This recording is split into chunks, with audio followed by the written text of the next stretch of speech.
And we're recording. Okay.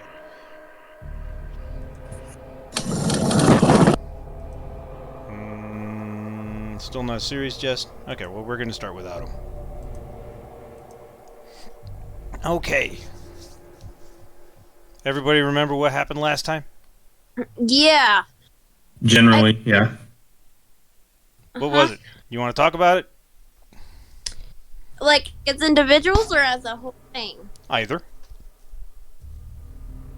Well, we all, I guess, walked through our stories of, well, not all of us, because one of us had already been embraced, but anyways, the Yeah. majority of us found out we were embraced and general idea of what it means and what we are, and, we went to, like, the hotel, I guess, where the prince lives, and Yep. met the prince, Mhm. and, yeah. Yeah. So obviously just from my end, I was embraced a little bit earlier from everybody and really just a little bit, like a few days earlier. But I obviously had done some very quick work for my sire and then was brought to the hotel to meet Prince James. And he gave us sort of a generalized rundown, but not really much information on what was going on, more of just the big overview. But clearly he was leading on to there was some specific things that were going to be coming down the line. Okay, that's good.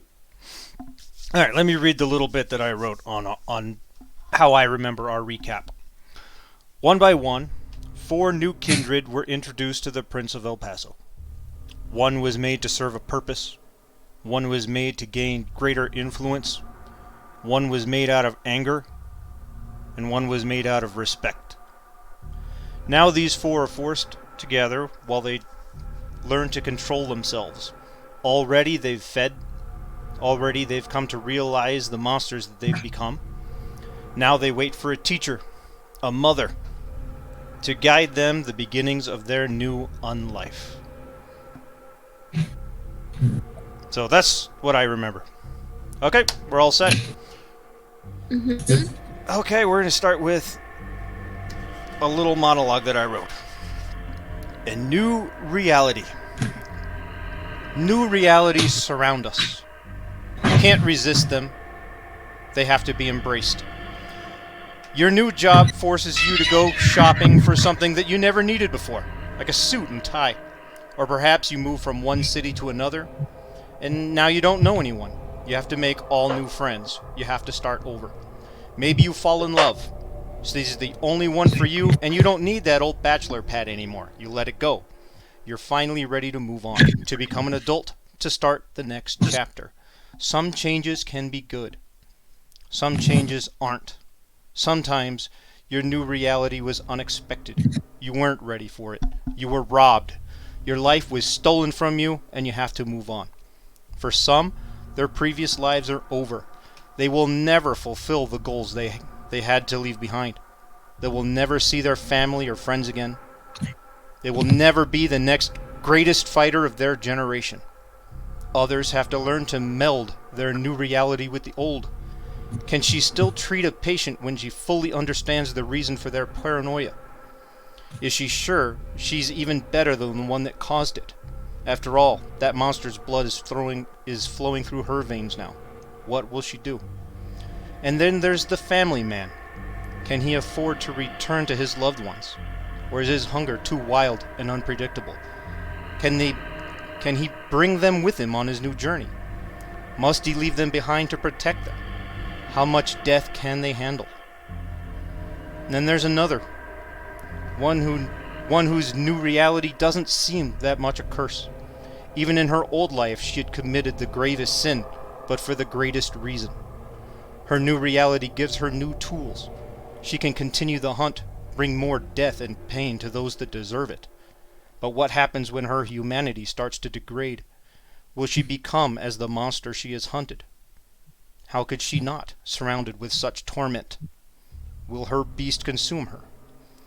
Realities change. Lives come and then they go. There are beginnings, and then there are new beginnings. In this world of darkness, 4 souls enter their new beginning. Let's tell a vampire story.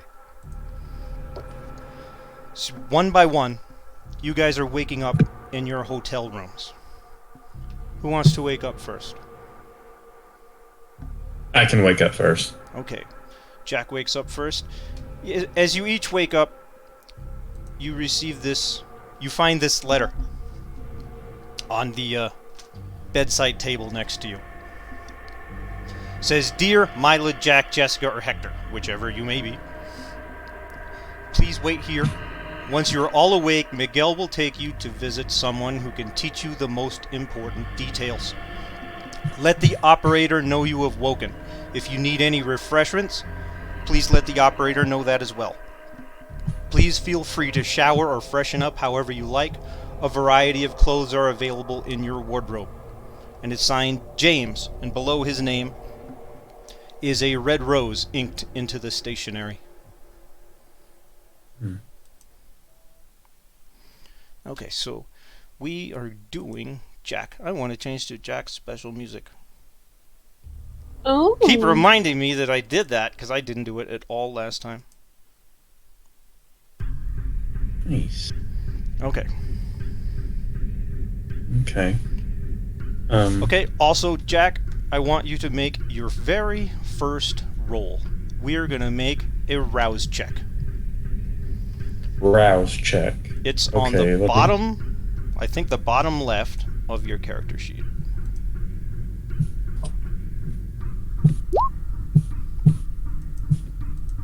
Okay, what do we get? A 7, rousing success. Okay. You do not feel any hungrier than when you went to bed this morning. Okay, good. Alright, Okay, so you wake up, you notice this note, you read over the note. What else do you do? yeah. Let me read over the note again. Let the operator know that I've woken. Is there a phone on the line? There is a phone sitting next to the note. Okay, I'm gonna know where that is. I'm gonna go to the bathroom. I'm gonna look in the mirror. I'm gonna just... You got still this, look like Jack. you. You're you. Hmm? What's your next move? Let's go. I'm gonna go to the phone, and then I'm gonna pick up the line for the operator. Yep, you pick up the line, and a lady's voice answers. "Hello, can I help you?" This is Jack Levington. I was Oh, instructed... Mr. Levington, I'm glad to hear that you're awake. Do you need any refreshments sent up? I am fine right now. Okay. Um, Please wait in your room, and Miguel will be with you soon. okay, thank you. Hey guys, sorry, I was getting off another meeting. Oh, no problem. No problem. And Jack's scene was a pretty easy start. Who's next? Me? Me? Okay. Mila? Yeah, Mila. Okay. So, Mila wakes up. And the first thing we're going to have you do is make a rouse check. Okay. I did it, but I And you can't. are also not any hungrier than when you went to bed this morning. I still need something want more than a blood bag. No, Well, it was enough. I know. Okay. Yeah, Alright, so far you've only fed from the blood bag, haven't you? Okay. Well, I read the note, and then I'm gonna go ahead and take a shower and stuff. Okay. Well, I don't know. I'll just do that just to make sure, and then I guess that's it. Do you call the operator? Yeah. Then I'll call the operator. Okay. And a lady's voice is on the line. "Hello, how can I help you?" This is Mila Doe. Oh, was yes, told- Miss Doe. I'm glad to hear that you're awake. Do you need any refreshments sent up? No, thank you. Okay. Please wait in your room, and Miguel will be with you shortly. Okay. And your scene went by pretty quick, too. Who's next? Serious, Jess? You can do me. Sure. Okay, well, Janina's ready. We'll do her. She's on a drive, so let's do you when it's You'll have to roll convenient. for me. Oh, yeah, I'll have to roll for you. Okay. I'm gonna make your roll bad. Yeah, I want to see what happens if it's not a rousing success. Okay, so we make Good. your rouse We'll check. find out. Rousing success. Jessica is also not any hungrier than she Dang was it. this morning when she went to bed. She's really not. Okay. She's fine. So you wake up and you find your note, read over your note. Do you need me to read it to you again? It's the same note everybody else got, right? Yes. Okay, so yeah, she still has a tough time believing any of this, but she decides to get up, go take a shower, and is really feeling her teeth, and she realizes, oh my gosh. So she even tries to bite her arm like a shut trick, because that is a mind blower too. Yep. She just finally breaks down and just calls the operator. Okay. And a lady's voice answers. Hello, how can I help you? Hi, this is Jessica Warren. Oh, Miss Warren, I'm glad to hear that you're awake. Do you need any refreshments sent up? I'm really thirsty from last night still. Do you have any kind of preference?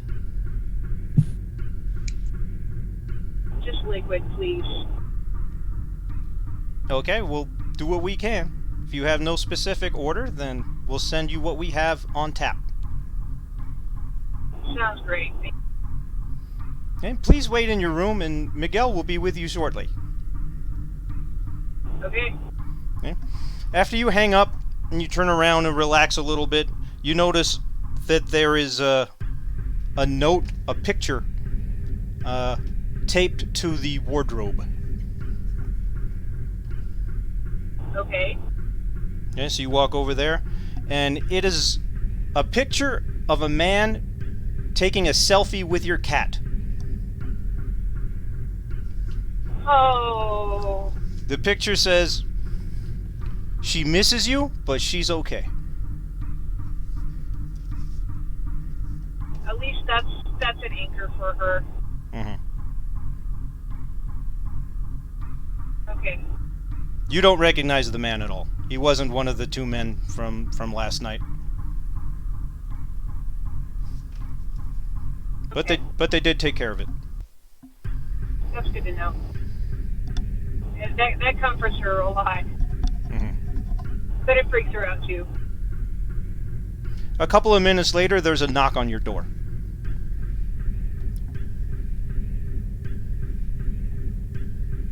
Check my appearance. Ask who it is. We have what you ordered, Miss Warren. Okay. So I open the door and Okay, it's one of those metal push carts where you would receive a meal, and he just pushes it into the room. He seems very cautious of you and is making sure to stay out of arm's reach.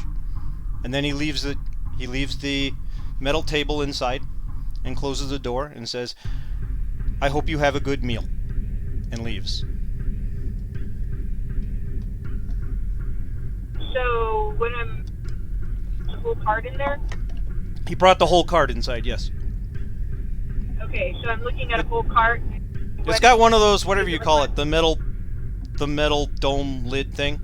So you lift that off, and inside is 2 wine glasses with, you can smell it already, with blood inside of them.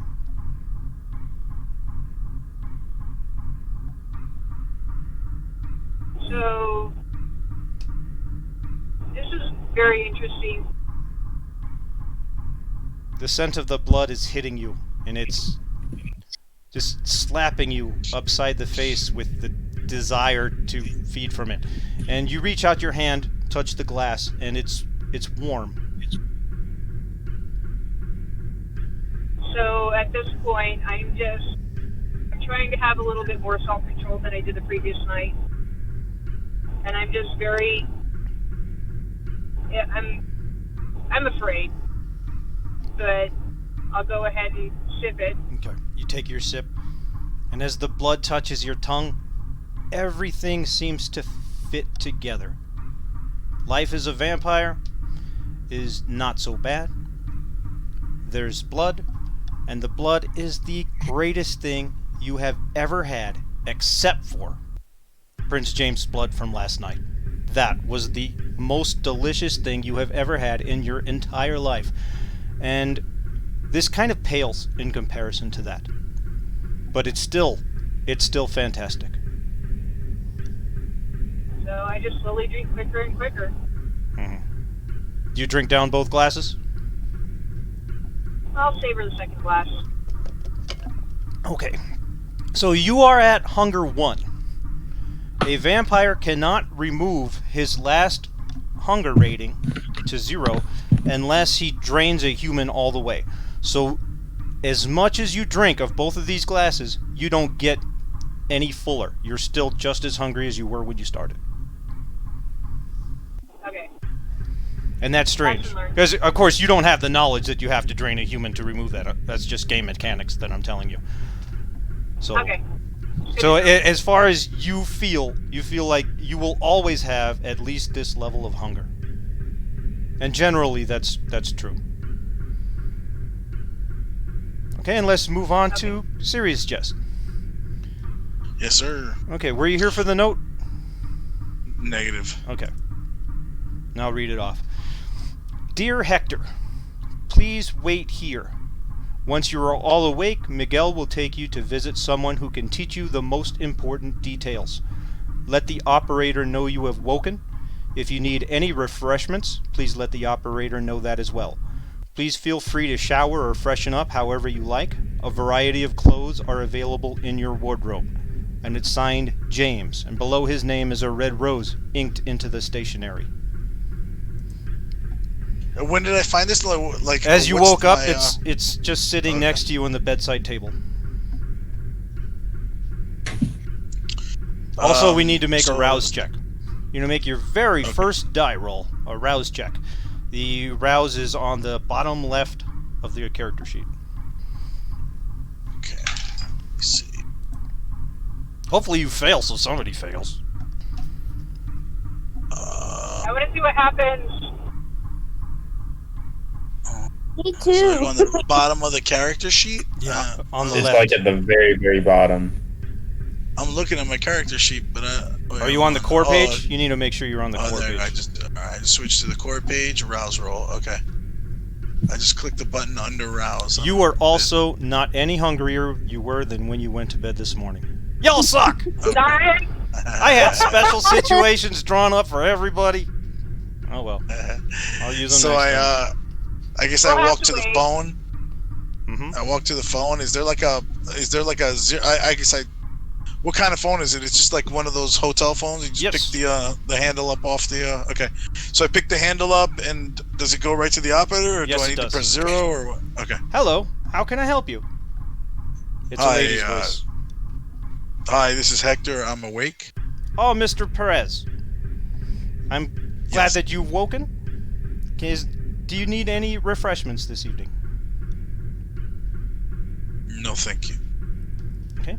Please wait in your room, and Miguel will be with you shortly. Okay, thanks.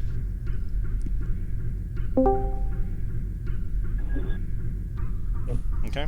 Are you going to do anything to freshen yourself up? As you take a glance in the mirror, you look kind of disheveled and beaten up like you were the night you were embraced. You don't have the blood, you don't have the bruises, but your hair looks like you were in a fight. Yeah, I'll take a shower and like just get dressed and comb my hair. If there's gel, I'll probably use it. Yeah. Yeah, there's a little gel in there. Or whatever. Okay. So all of Yeah. you guys just put on. I guess brush my teeth. Yeah. So we'll jump back for all four of you. Nobody even really looked in the wardrobe for any new clothes. You all just got dressed back in the same stuff. Oh, No, I sorry, go ahead. Okay. Did you? Maybe you all Let's looked say I and think we we just both didn't did. touch on Yeah. that.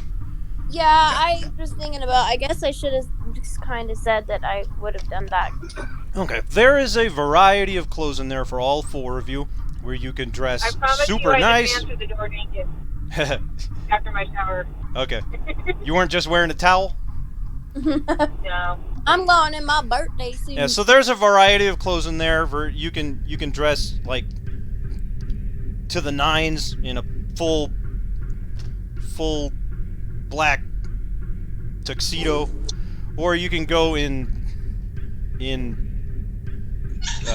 sweat clothes, workout clothes. You know, anything that you're looking for, you're basically going to find in there. And it's to your size. Somebody measured you, or at least measured your clothes while you were asleep. Or somebody took a really good guess. But everything is exactly your size.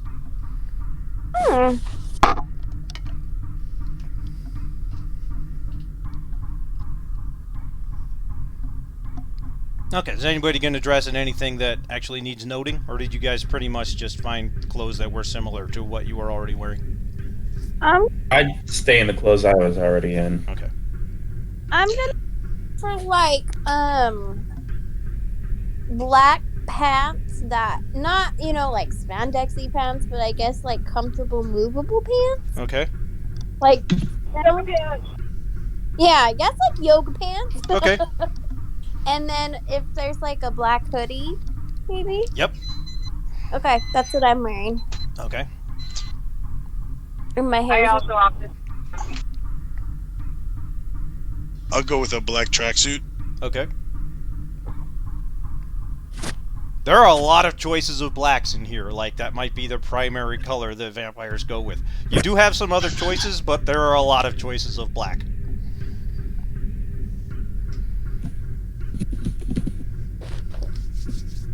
Okay, you guys start getting knocks on your door.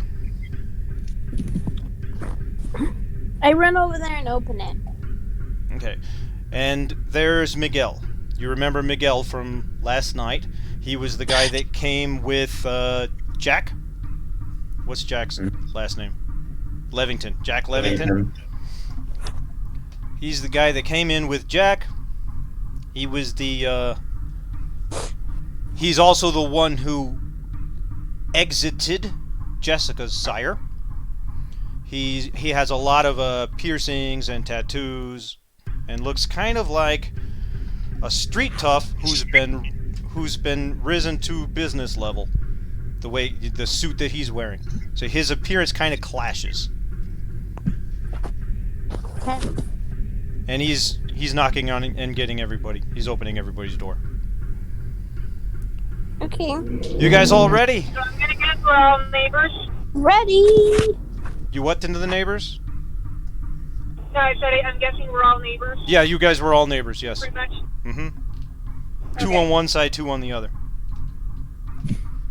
Hey guys. Do we know what he's referring to when he says, "Are you guys ready?" Or should I ask, "Ready for what?"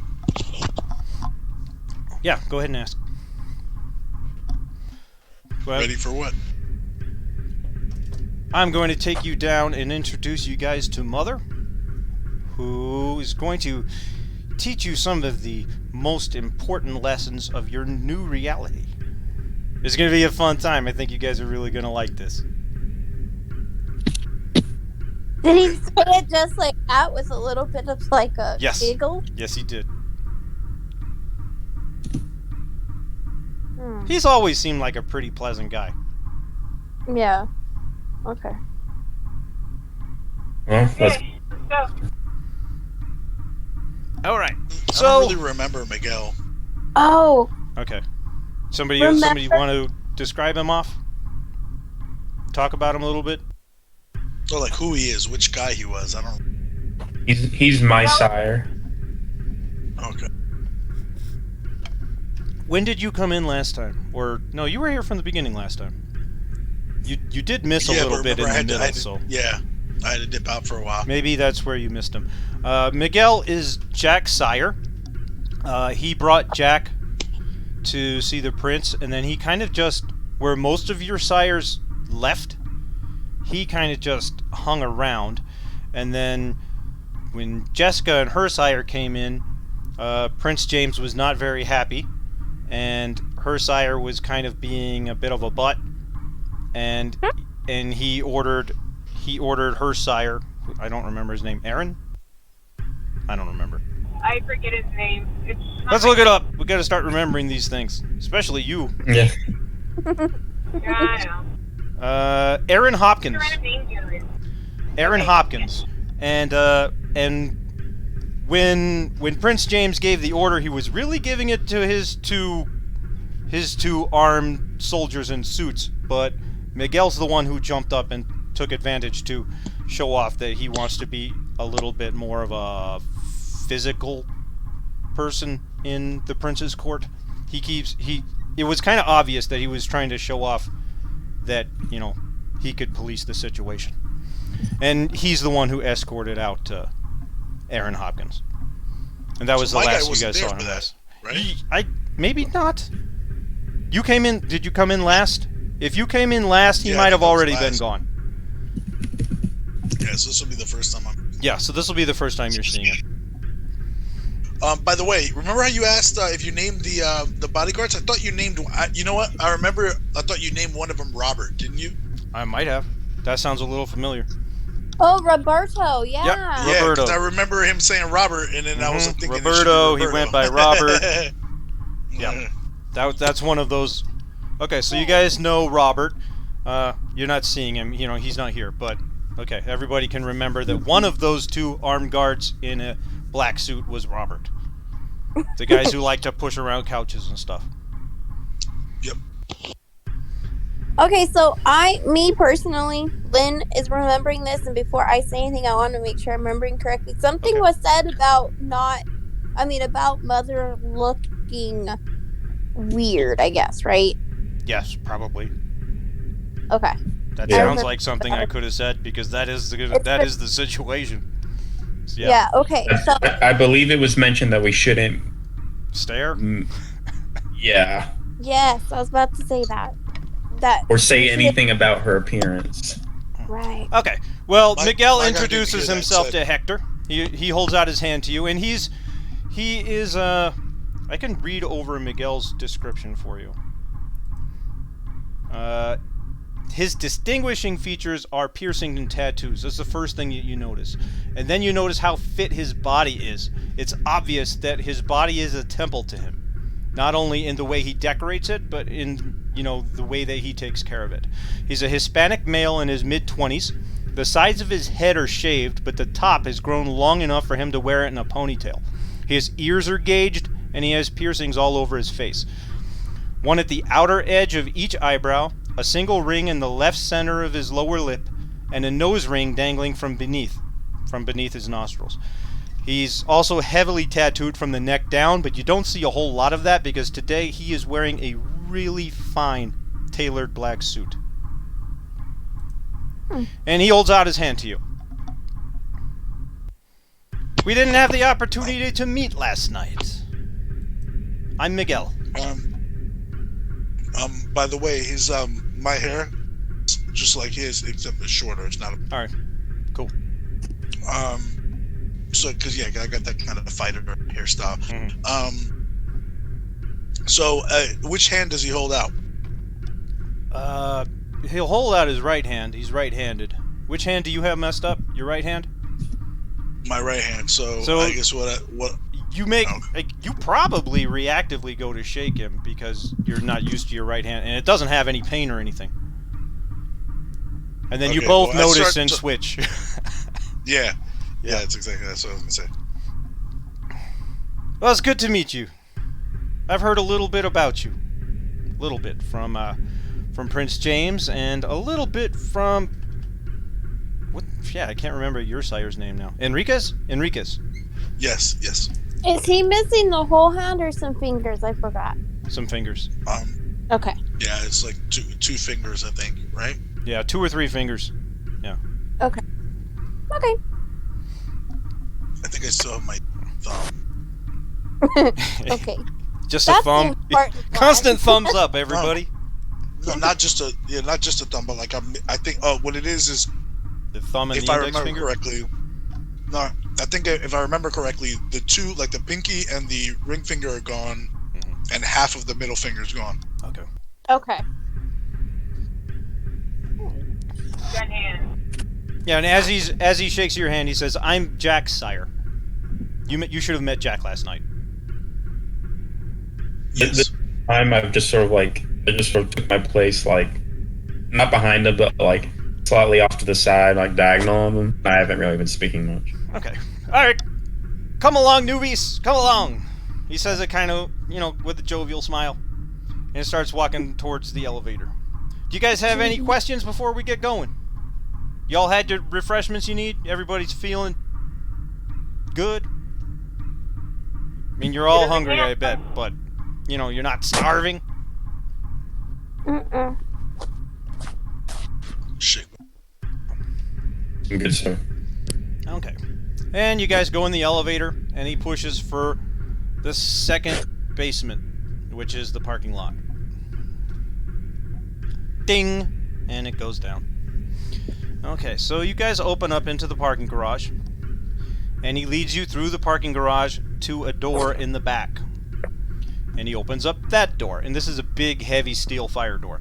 He opens up that door, and there's more stairs that are going down. Dang. And he starts leading the way down there. Now, down these stairs, it goes down a couple of flights, and then it goes into a tunnel, and you hear dripping in the tunnel, dripping and splashing, just like a drip, drip, and there's very little light. There are a few single light bulbs hanging from the ceiling, and they're spaced about 20 feet apart, so there's not a lot of light, but there's plenty of light to see. You guys all coming? And he glances back to make sure that everybody's behind him. Yep. Let's follow. Yeah. Okay, continues down the hall. Continues down the hall. You guys are down here for about 20 minutes. Okay, just walking down the hall? Just walking down this dank, drippy hallway. Jeez. And you Oh come my to God. another heavy metal fire door. And there is a camera above the door. And Miguel looks up at the camera and gives it like a little gun hand pointy. And the door opens. Or it unlocks, rather. It doesn't. Oh, he opens it, but it unlocks electronically from somebody who probably saw it from the camera. And you guys enter. So what you enter into is an old cellar that has been redecorated for hosting guests. There's a couple of couches. They're really old couches, like 20 years old. The fluff is all messed up, and a couple of places it's been sewn back, and a couple of other places it hasn't been sewn back yet. And then over in the corner is several computers and a half dozen monitors that are all set up in a grid over the computers. And sitting at those computers is, I'll give you a description. Okay. At first glance, he appears like a normal teenager. Thin, maybe too thin, and with his nose in some device, typing away at it. He has light brown hair, thick and tangled with mud and grime, and he's dressed in old rags and a scavenged jacket that's fraying in the sleeves.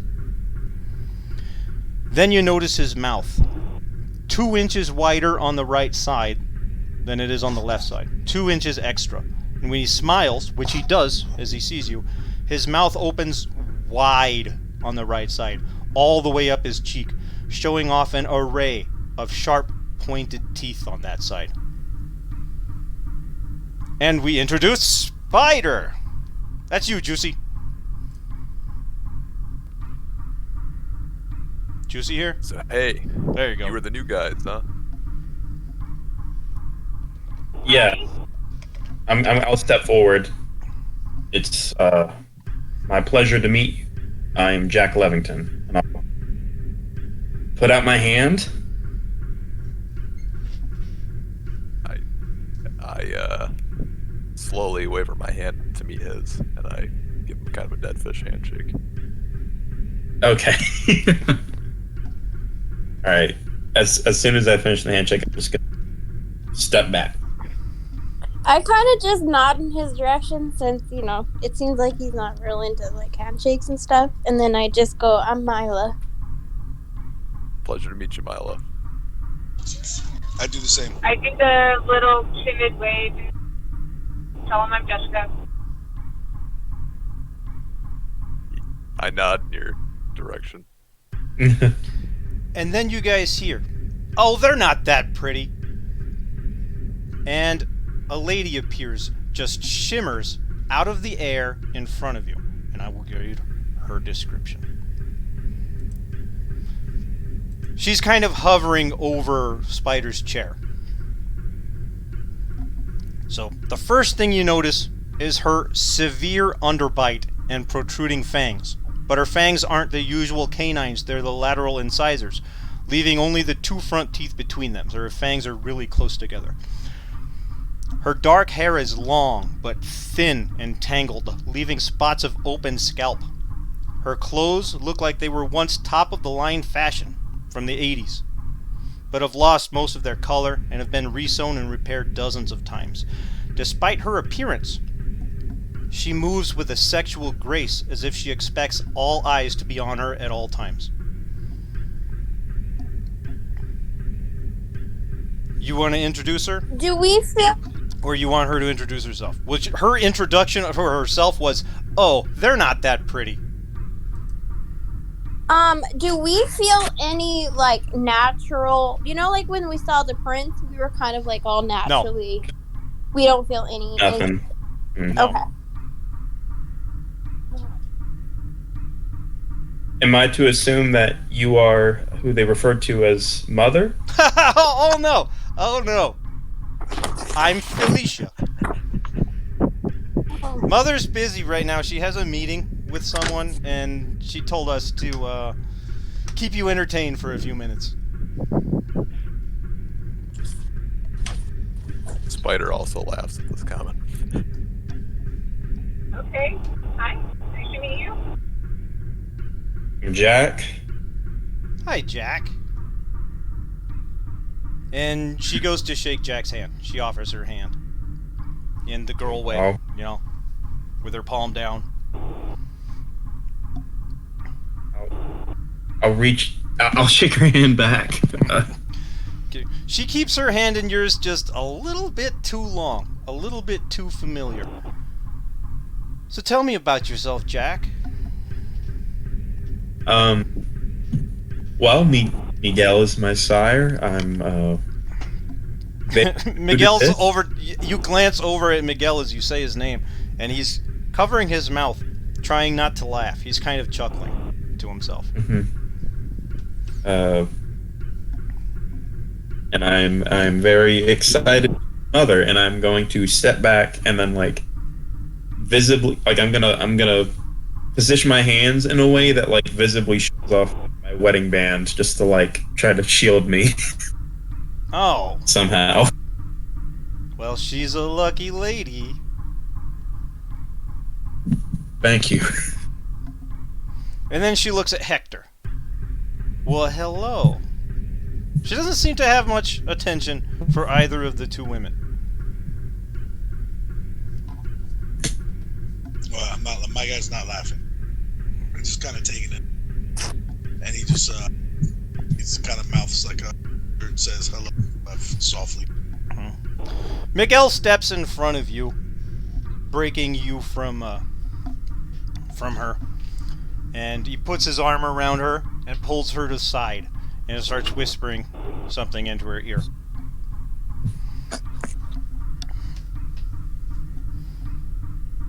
And then he lets her go and he turns around and he says, "Well, can we hear it?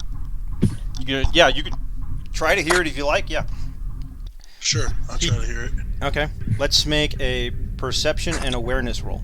Well, it's not a wits and awareness roll. So the way this works, I don't know if I ever showed you. You're going to want to click on the die next to your awareness, the little button right there, and then you will select wits from the pull-down menu. Wait. Wits is... I have a wit... You mean... Wait, I have traits, and then under my traits, wits is right there. So go down to skills, and in the third column of skills is awareness, and at the end of awareness is a little die button, and that's what you want to push. Wits, okay. And then where it says bonus, it's 0. Modifiers? Yeah, 0? modifiers, yeah, 0. So you got a critical hit for a total of 5 successes out of 5 dice. Nice. Okay. So what he says is, come on now, Cleo, leave these boys alone. That's the first thing he says as he pulls her away. And he says, I'm just going to leave them with you. I got some things to take care of for Goldman. And she says, okay, that's fine. Mother won't be very long. And then they separate. And he says, well, you guys, I'm just going to leave you with them. I'm just going to leave you with Spider and Cleo here. And Cleo, Felicia, when she hears the name Cleo spit out at her like that, she kind of humps at the air. He says, I have some things I need to take care of, but they'll take good care of you, and Mother probably won't be very long with her meeting. He does pause, give you guys a few seconds if anyone has anything to say or ask. Okay, thank you. Sir, after this, where should I go next? That's really going to be up to Mother and Prince James. Okay. And maybe All right. Goldman. I'm sure Goldman's already talking to Prince James about you and what the next steps will be with you. Okay, I'll let you know what's going on. Are you hungry? How are you doing? I'm fine. Okay. Then I'll see you guys later.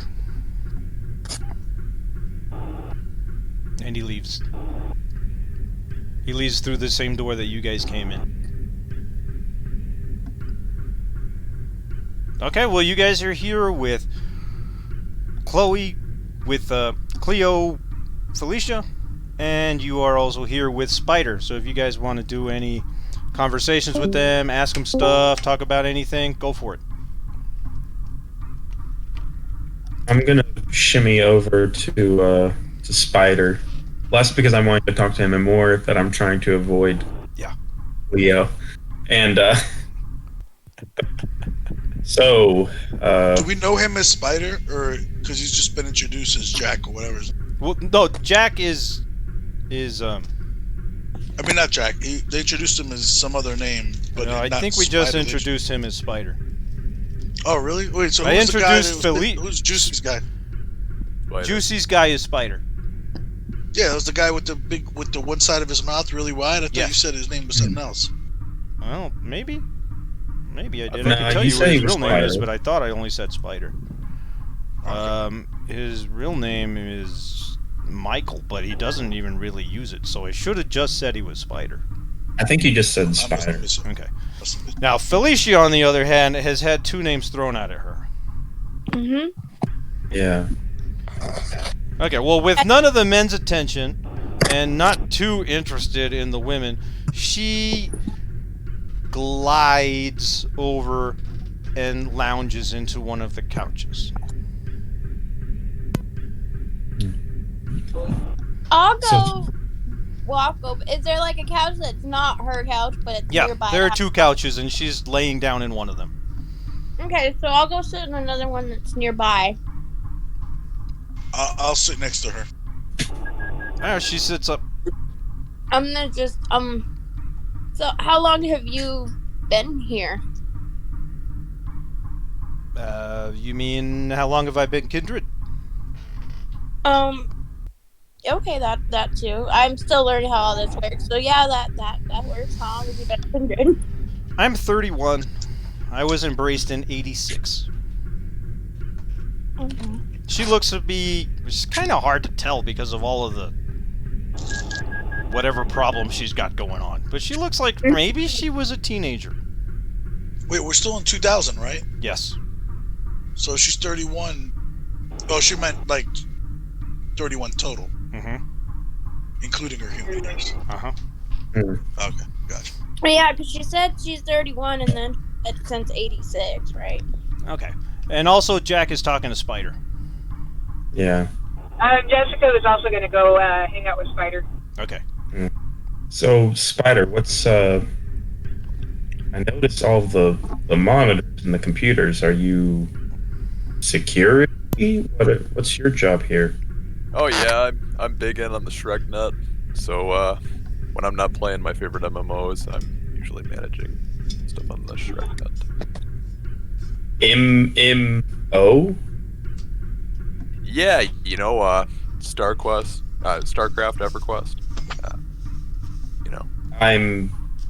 I have no idea what those mean. Are those? I don't know. Take it you're not a big gamer. If you talk about like, video games. Okay. I still don't know what an MMO is. So it's called MMO, the game. Yeah, it's all over the internet. Interesting. I never got into that, so I have no idea about it.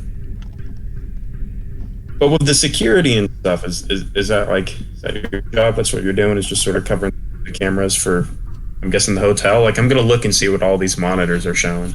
Yeah, it's showing the parking lot. There's one that's showing the door right outside, which is probably, where he gun fired, pointed at the camera. And then there's a couple that are different rooms in the hotel. There's one that's overlooking the room where you guys met the prince last night, but he's not in there. And then some of the screens, like they're an image for a few seconds, and then they flash to another image. And it's showing a lot of the rooms and a few different positions in the parking lot. It's basically security camera stuff. And then he's got the center screen is whatever he's playing with right now. Either coding stuff or just looking up shit on the internet, or maybe he's playing a game. But 5 of the screens are doing security crap, and one of them is whatever he's doing on the side. I guess I'll I'll ask Spider about whatever is on his. I didn't hear you. What'd you say? No, she was just trying. Some of my clients were actually big on World of Warcraft, so Not yet. kind of. They'll be into EverQuest. World of Warcraft still has a couple more years to come out. Really, right? EQ didn't come out till 2003. 2003 or 4. Yeah, Warcraft. Oh no, you're right. Yeah, I know. We Yeah, looked it up yesterday.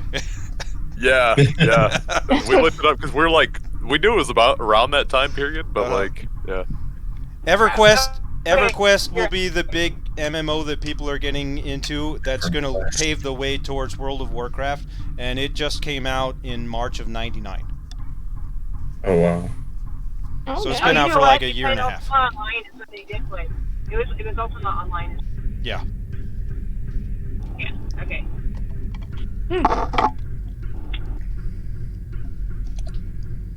So how long have you been with these guys? Well, let's see. I was bit when I was 18.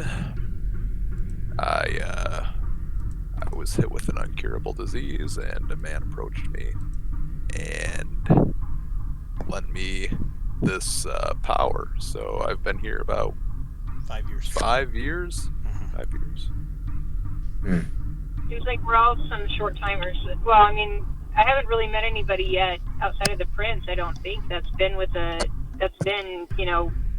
outfit for a very long time. Yeah. Cool. Okay, let's go back to the scene on the couches.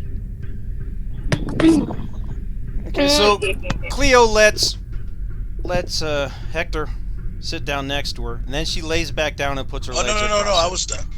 I was Oh, sitting next to okay. Lynn's character. You're gonna sit next to Lynn. Okay. She just stays lounged in her couch then. Do you have? I mean, do you have any?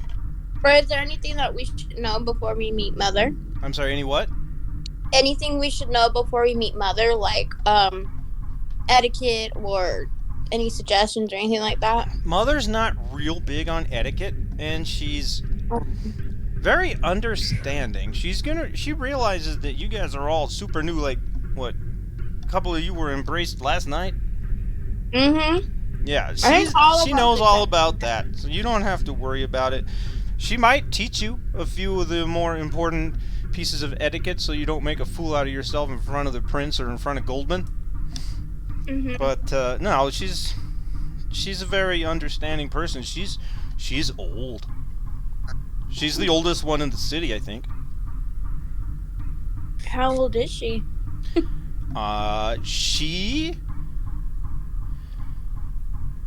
She was from the native peoples. I get Oh, yelled at okay. when I say Indian. She was from the native peoples from this area, Mm-hmm. and she was embraced around the time that the Spanish were forcing them to become Christians. I don't know when that was. Jeez. A while ago. Like I said, Holy she's cow. old. Cool. She's and stuff. So do we just like? How do we die? How do you die? You mean the final Yeah. death? Okay, Yeah. so I mean, is it like the movies or is it like? okay. I'll teach you this stuff. Okay. Yeah. So, Sorry, I fire- was curious. I thought I Fire had will kill you. fire. Okay. Sunlight movie. will kill you. Okay. If you lose your head, that'll kill you. Okay. If somebody cuts your head off. The Mhm. stake through the heart thing. Mm-hmm. It's bad. So Huh. a stake through the heart, it's not going to kill you. It's going to paralyze you. Absolutely, Oh. 100% paralyzed, where you can still see and hear everything happening around you, and you can't move, you can't scream, you can't do anything. I saw a movie like that one. So don't get staked. And Okay. then, Does that work that way? Say again? Why does that work that way? Like, what Oh, are the I don't know. mechanics that happen? I don't know why wood plus vampire equals bad. I don't know. That's true. That's an interesting question. I wonder why that is. I have no idea. said But a wooden stake, wood a wooden plus stake vampire paralyzes equals us, but like a metal stake, it does not. So does wood hurt us anywhere? No, If somebody only in the stabs heart. us in the leg with it? It's the heart. Only in the heart. It has to pierce your heart. I mean, well, if they stab you in the leg with it, it still hurts, yeah, but not any more than being shot. Hmm. I And haven't been obviously, shot like- though, so I'm just assuming from what I hear, from what the boys say. And like, so then I mean, there's no idea of like old age as far as dying. Oh no, we're immortal as far as age is concerned. Wow. Okay. Mm-hmm. Oh, another thing that you got to look out for as far as things that can kill you, that can give you the final death. That's what they call it, the final The death. And she puts up hand quotes, air quotes, the final death. The claws and teeth of other supernatural creatures that can really hurt you. Like other vampires as well. Yeah, other vampires and the lupines and What's a lupine? the werewolves. Werewolves. Oof. When Those are real? I'm gonna have been listening in on that a Well, little I mean, bit. I and I hear haven't that, I'm seen just- one. I hear that werewolves are real. I haven't seen one. Yeah. I When kind of I hear stay where down here. walk over. You go. All right. I'm sorry. Did you Yeah. say I I werewolves? myself, which is, I think, you said that thing about werewolves, Wait, I just what? uttered to myself like, you gotta I be think fucking Juicy kidding. needs to go, Yeah. so we'll let Juicy go. And if anything happens back up with you guys talking to Spider, then I'll take care of that. Thank you, Juicy. Yeah, Thanks, hey, Juicy. no problem, guys. Take care and have fun. Yep, you too. Good seeing you. Bye, Juicy.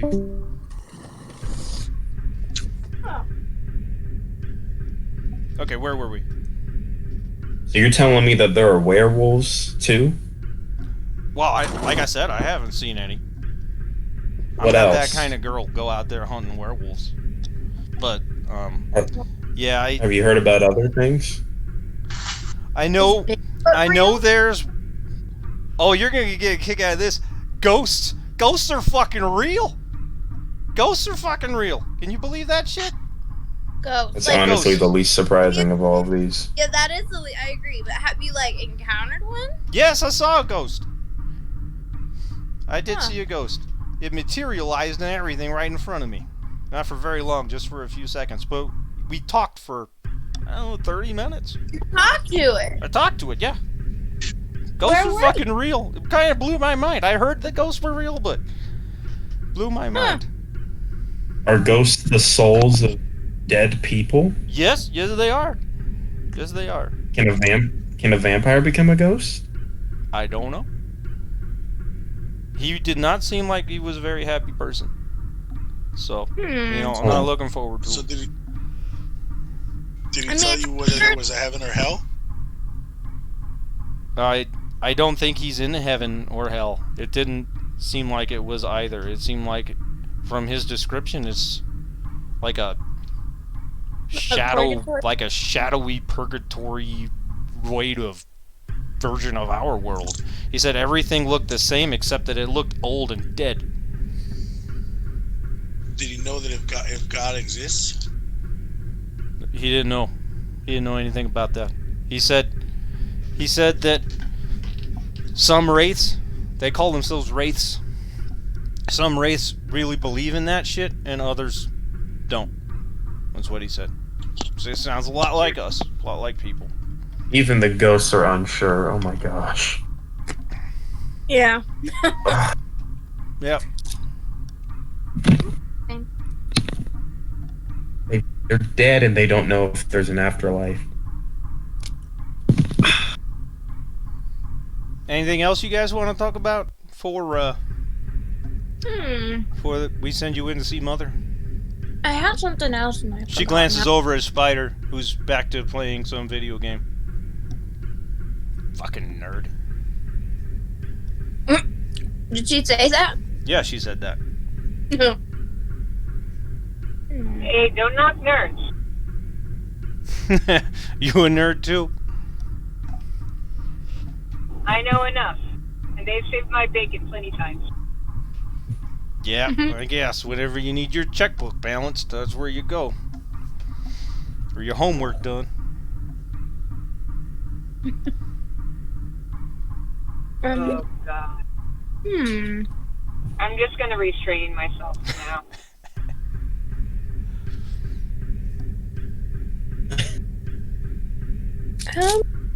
I don't know what else. Thank you for answering my questions, though. Yeah, I don't mind. I kind of like you. What was your name? Mila? Mila. Mila? Okay. Hour. Yeah. I'm you, and you're Felicia. I'm Felicia, that's right. Okay. From across the room, Spider, while playing his game, just yells out, Cleo! And she kind of rolls her eyes. I assume that was your birth name, or? No. Oh. Okay. I guess. I'm not. I mean, cry. I guess you guys should all be in on the joke. You're gonna know about it in a number of days anyway. So, it's called a Cleopatra. And the Nosferatu clan, that's my clan. You see this great and brilliant curse that comes with it? And she gives this big smile. Yeah, every one of us is ugly as fucking sin. So, my sire thought I was so beautiful and such a bitch that he decided I should become this fucking monster. Fucking bastard. So yeah, he kidnapped me and made me this, and now everybody calls me Cleo. I'm the only Cleopatra in the city. It's a derogatory term used for those of us that the Nosferatu embraced because we are beautiful and they want to punish us. Yeah. Yeah. They sound like some real assholes. Yeah, he's a fucking prick. Sorry, that sucks. I'm sorry that happened to you. Thanks. Fucking prick. You know what that bastard's fucking name is? Ugliest motherfucker you'll ever see. Hey, Spider, what's your sire's name? And Spider just yells out, the Rat King. And she says, the fucking Rat King. His name is the fucking Rat King. Oh my gosh. One of these days, I'm gonna straight up kill that fucker. Or find some man to do it for me. I don't know which would be easier. It's gonna be a long time. Because, man, is he always on guard.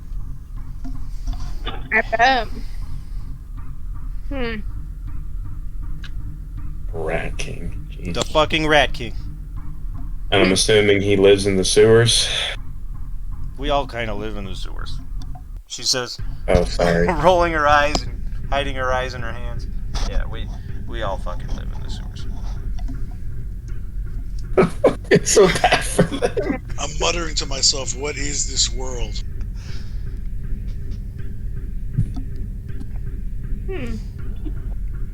And then the door opens. Not the main door where you guys came in and Miguel left. Another door from behind opens. And I will describe the lady that you see.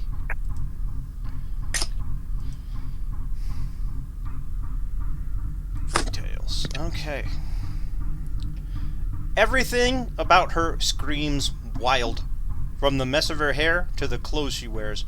Pants and a shirt that may have been fancy in the years past, but now are holding on barely by more than a thread.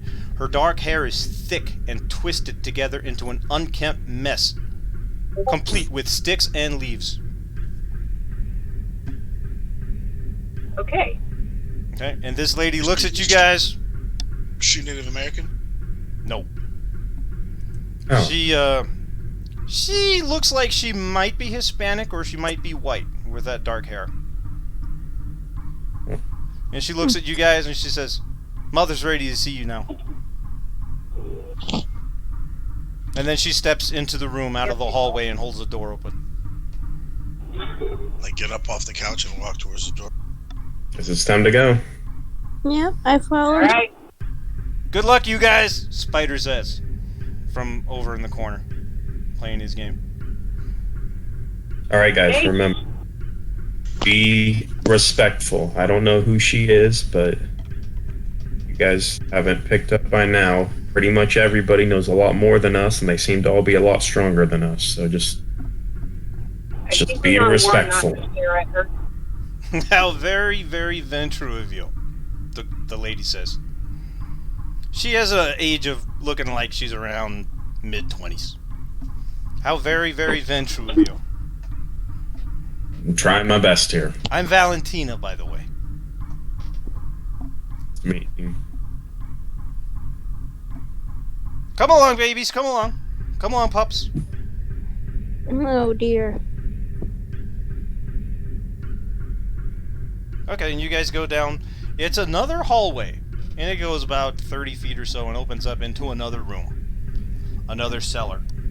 And it doesn't have another door or anything. It just opens up into this other room. And in this other room is... You know, I never put any thought into what this room looks like. It looks very similar to the last room you were in, but it's got a bunch of really simple, plain wooden chairs. And sitting in one of those wooden chairs, I will give the description. Okay. is a fucking zombie. Tight, brown, green, pale flesh. Her hair is long and thin. Single strands running long from her scalp. Few enough that you could count them. Her complexion is pasty and pale, her eyes sunken and deep. She looks every bit like she's just come out of a zombie movie. Past that hideousness, past the zombie appearance, you can see an old Indian woman. She's dressed in a handmade gown that has gone dirty and dreary, ripped and fraying on its edges. What was once bright colored with floral designs now barely contrasts the dirt and grunge. And she stands up. Come in, come in, come in.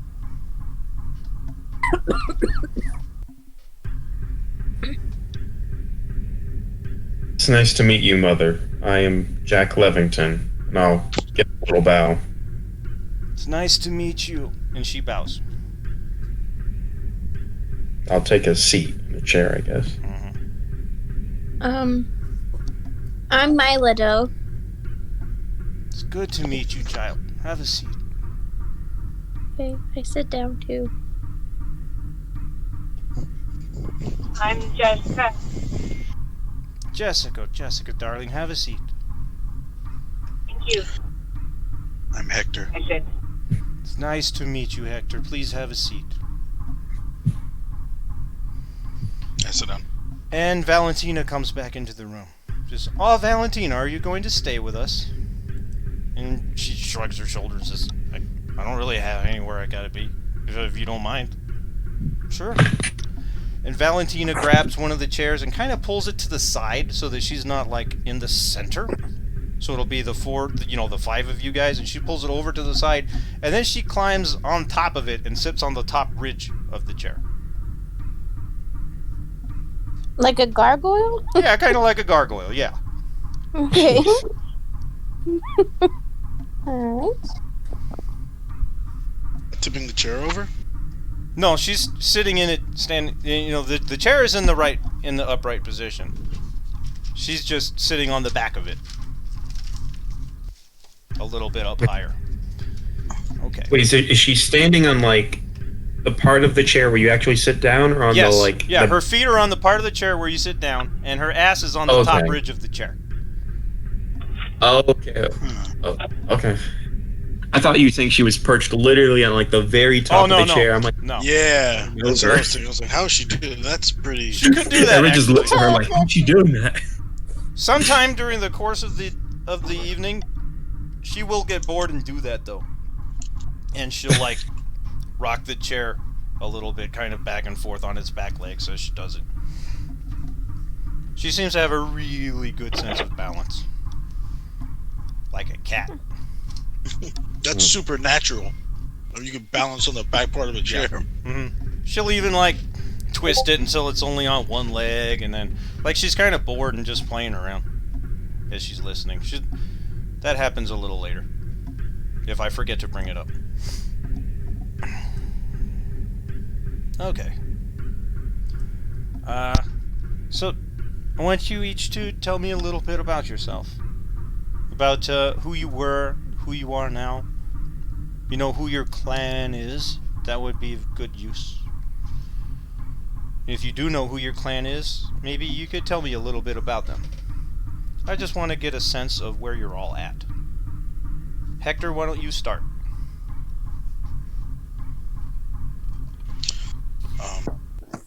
Hector Pettis. I came to this country with my parents when I was a kid. And, This here, country, legal. this country, the United States, or are we in Mexico? I forget sometimes. I'm sorry, can you hear me? Yes. You just came to this country. Are we in the United States or are we in Mexico?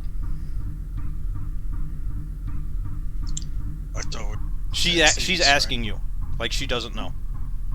Yeah, now I'm confused. Like I'm looking at her like I'm confused. Like We're in we're the United States. Okay. I just jumped in quick. The border they- changes so often; it's hard to keep track. And plus, honestly, I don't care. Okay, please continue. so I was here illegally, but wasn't everything. I was a pretty MMA fighter. What's Also, that? I don't know what that is. Mixed It martial sounds like arts. the games that Spider plays. No, it's fighting. It's fighting. Oh, okay. I'm a fighter, Okay. or I was a fighter until I went out with some of my friends, and one of them started doing some drugs, got himself in a surrounded gang. I stepped in to defend him. I guess I was too good a fighter. Police came, arrested me, and they found out I was here illegally, so they threw me in a detention center.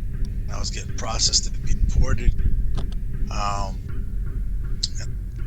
The facility had a bunch of crooked cops taking advantage of people and doing some horrible things to us. Yeah. I mean, from what I've heard, experienced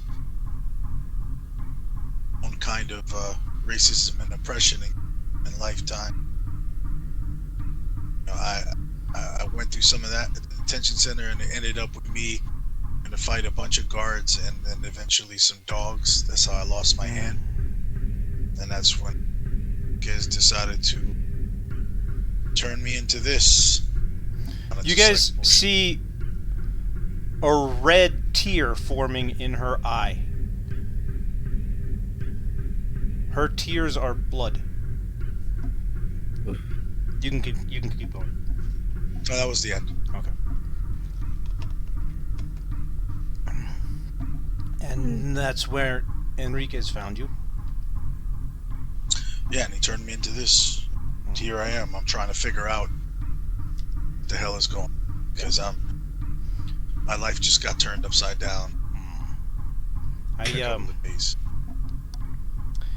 It wasn't too long ago that he was in the same position that you were in. Well, not as bad as far as the dog fighting and but with in the position where his sire left him with me.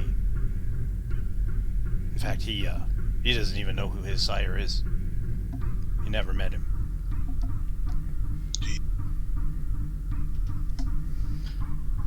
So, I Rose Enriquez. Once you get to know him a little better, you'll notice a lot of the Nosferatu clan beliefs hold true with him. What did he tell you about your clan? Did he tell you anything? Not much. Not much. He said he doesn't really needs to be so. He'll try to teach me what he knows, but what I needed to learn. Well, then you get one step up than he did. There were no Bruja to teach him. Well, there was, but I tried to keep them away, actually. I tried to keep them away at the beginning. And then once he was out on his own 2 feet, then he didn't have much to do with them. The first few months he did. He was out on the street with them, but he didn't. Their beliefs didn't hold true to him, and he doesn't really see himself as part of their clan. I mean, part of the bloodline, part of the clan, but not part of the, not part of Vincent's crew. His society here. He's kind of separated from most of the other Bruja in the city. What parts of the clan doesn't see himself a part of? He kind of sees himself as a loner. In fact, and she glances over at Valentina. He's been hanging around with your guys more often than with Vincent's, doesn't he? And she nods her head. Yeah, he does. He's an anarch now, she says. Yeah. What's that? Oh, we'll get to that later. It's let's go bit by bit, and I don't want to get you guys too confused. You're probably already quite confused, so we don't want to load in too much information yet. Just kind of nod at her. Okay. How about you, dear? And who was second to last? Jessica? Yeah. I think she might. Oh. Okay. Oh, No, I'm back. Okay. Yeah, I just got back. Well, the other day I thought I knew everything there was to know about fear and anger. I'm a therapist by profession, and I was doing really good. I'm sorry, especially what's a with the patients therapist? Somebody who helps people with personal issues like anger, fear, Okay, like regret. okay. Like a wise woman. Pretty much. I was the wise woman for my people, actually. That was a long time ago. Yeah. Okay, please continue. It's okay. I'd love to hear more about you, but I know you were trying to get us through all of our stuff. Yeah. But yeah, I don't really know what I know anymore, except I just don't want to be wrong about everything. Well, vampires are real. How about that? It's a whole new world out there. So You didn't throw in a what pun on clan are you? Do you know what clan you are? I just was told that I was clan of the weird people. Clan of the weird people. Hakata? The crazy people. The crazy people. Malkavians. Sons and daughters Yeah. of Malkov. Oh. Have you noticed anything... Have you been having any kind of mental issues since your embrace? Outside of having, I really don't know what I'm going through still. Okay. But side conversation, we have to still decide on what it's going to be. Okay. But honestly, I was having once they left me alone in my room, I was having a full-on breakdown. Okay. Yeah. I imagine probably all of you did. Probably all four of you found out, well, I mean, not Jack, because that probably happened already, but all three of you found out that you bleed blood. Or you cry blood now, instead of tears. Once you were alone in your room, probably you all found that out. That freaked me out even worse. Yeah. Okay. So we've got a Malkavian. And who was next? Mila? Was Mila next? We'll do Mila anyway. Okay.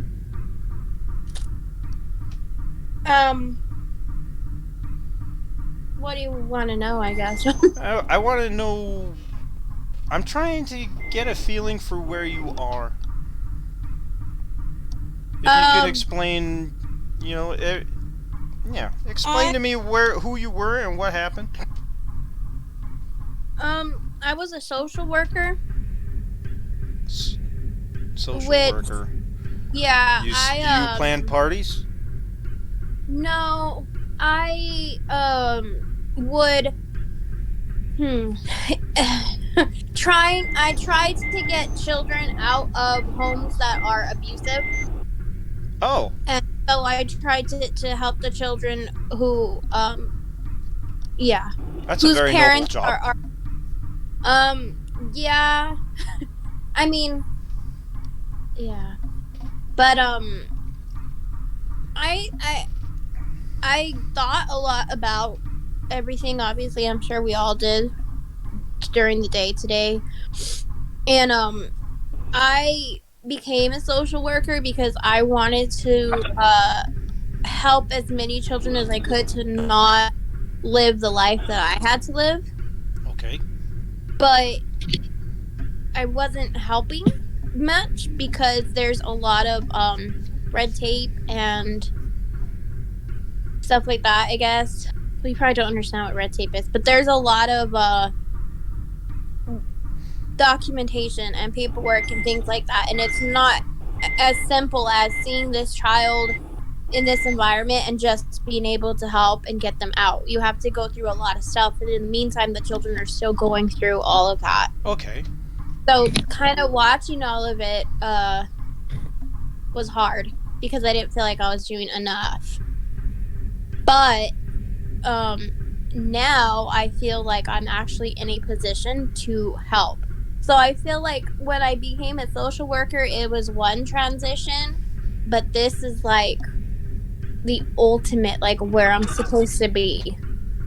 Well, that's very good. Someone made a really good decision to embrace you. What clan are you? Who was your sire? My clan is. Hold on. Obviously, I'm not checking my character sheet thing, but I had it open. I'm a Astamite, Banu Hakim.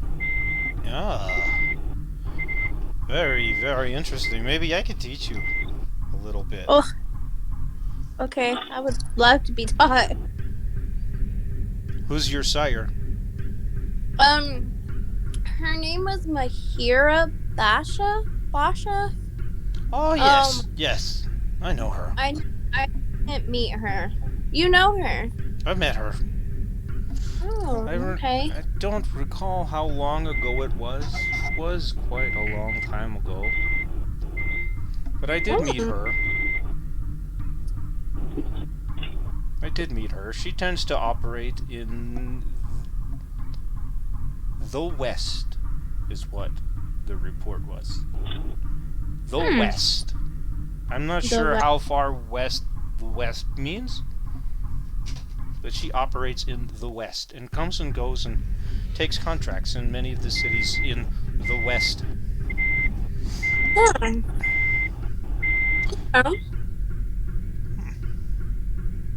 Is she here now, or did she leave you here with me? No, I did not meet her. In fact, she embraced me. That's how I say it, and left me there. Oh, that's not something you're supposed to do. No, yeah, I've heard. I woke up in the morgue, actually. What? How did that happen? I'm not too sure. I mean, I think that, it was like a murder, like like it was seen as a regular everyday murder, and they brought my body to the morgue, and that's where I woke up. I wonder why you entered torpor when you were embraced instead of waking up immediately. It happens sometimes. I've heard, that's not the only story I've ever heard of that happening, but it's rare. Doing what? Not waking up, being embraced straight into torpor. Torpor is a state that the vampires, that word doesn't come real easy to her, but she says it because she's trying to communicate in terms to you guys will comprehend easier. That vampires enter, think of a deep sleep, a state of unconsciousness where we haven't met our final death, and our body is slowly repairing itself.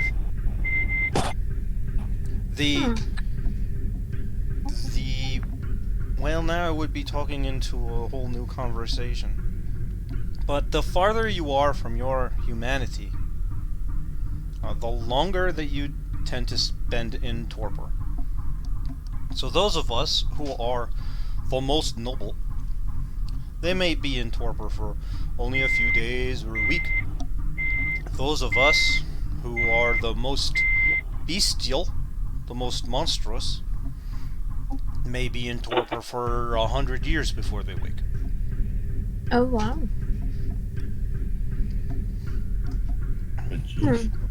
That a Banu Hakim, that's good. That's good. I've always found kind of a kinship with their clan. The judges. And you, sir, Mr. Jack Levington. Yep, that's my name.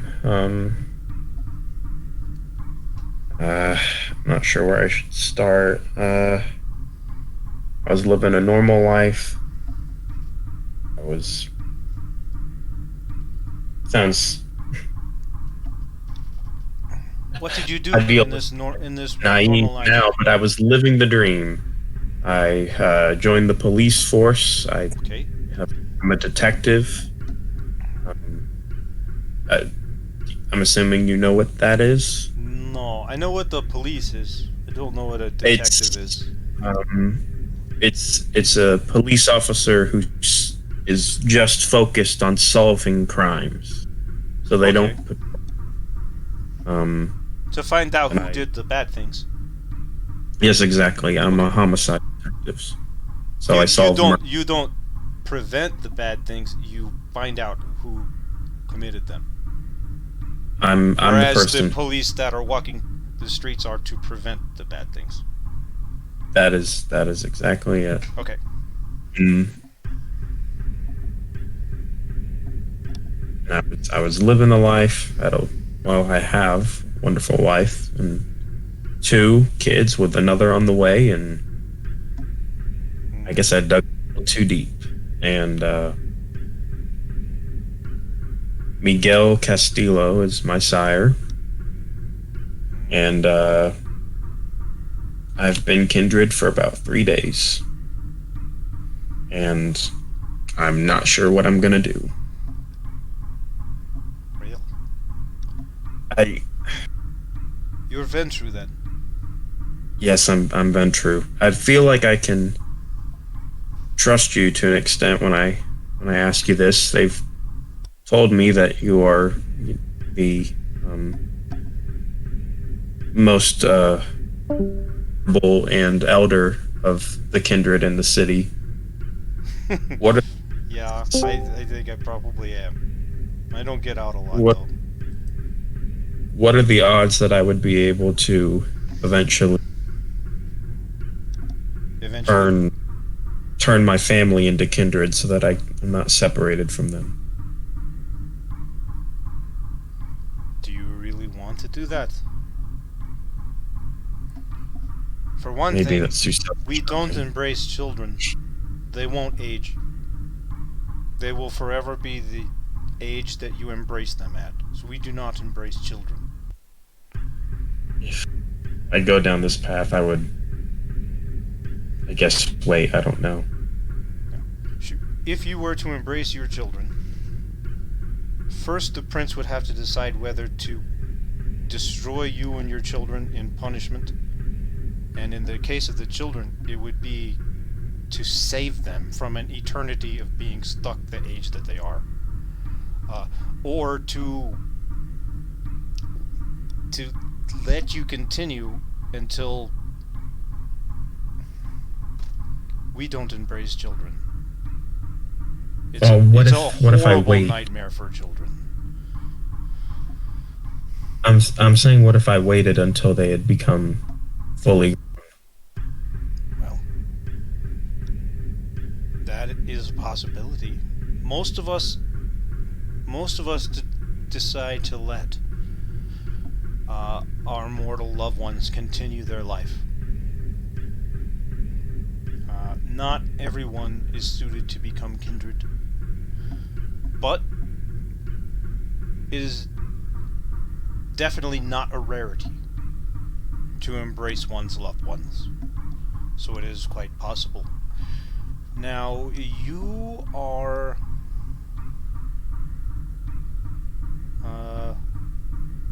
what was his name? Miguel. You are Miguel's child. That would make you Yes. of 13th generation. So when you are prepared, if you make this decision, do not sire your family yourself. Your blood is too far from Cain. Have someone else do it. Perhaps have Miguel do it. Any progeny that you create will have a very weakened bloodline. They will not be full kindred, and will likely be destroyed. Good to know. There's a hope. That's all I need. Okay. So, well, I know where you all stand. Now I need to get you ready to make sure you can survive this new world that you're in. So, and she stands up. Have any of you learned to rouse your blood? I take that as a no. What does that mean? We can control... The same question. Yes.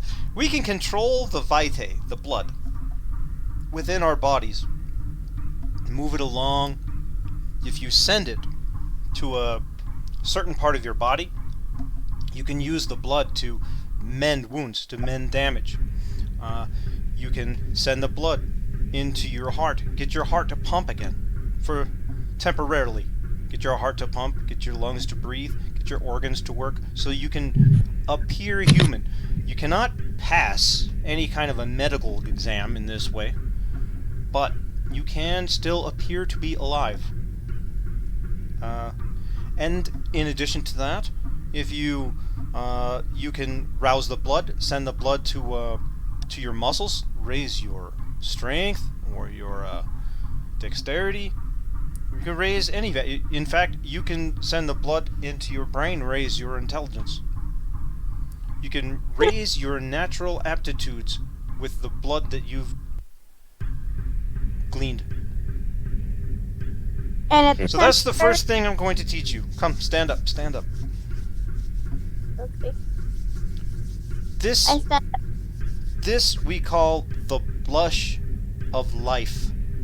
And she closes her eyes for a second, and then you see a little bit of color come to her skin. My heart is beating.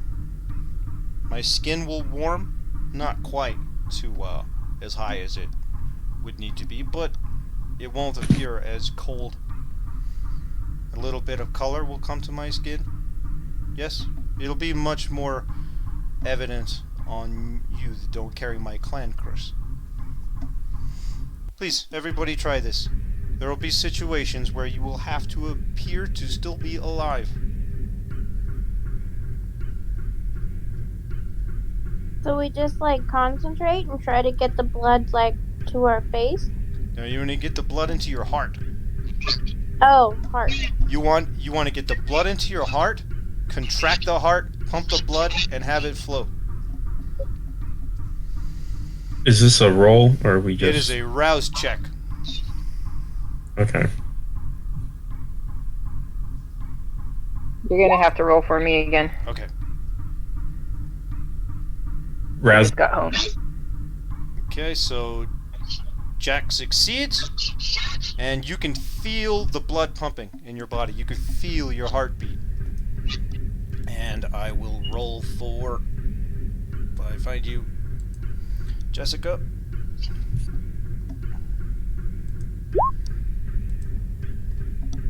And you have a success. And the same thing. You can feel your blood. You can feel your heartbeat. Oh, mine did not work. Okay, so, Mila. You also can feel your heartbeat. You can feel the blood moving in your body. You can feel the flush coming to your face. You can feel the warmth on your skin, and your stomach lurches as you just became so hungry instantly. Like all of the blood that you had gathered from that little bag last night is gone, and you are just as hungry as you were when you woke up. And you want to raise your hunger. It's down on the bottom of your character sheet. You are now at hunger 2. Okay. And we still need Hector. Still here, Hector?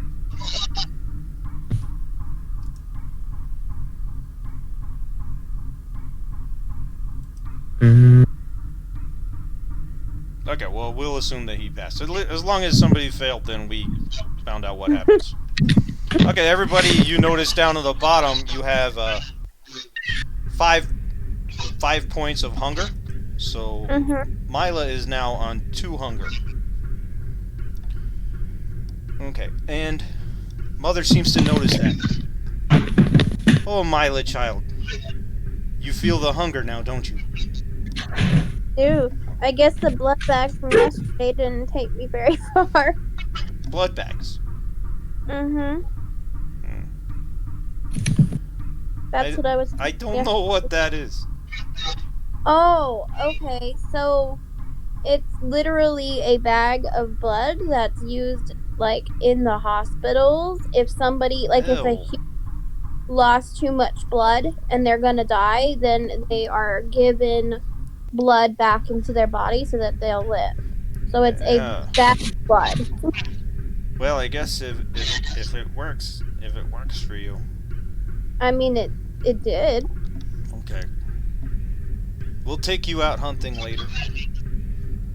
You seem to Okay. have you're in pain, right? But you have control over it.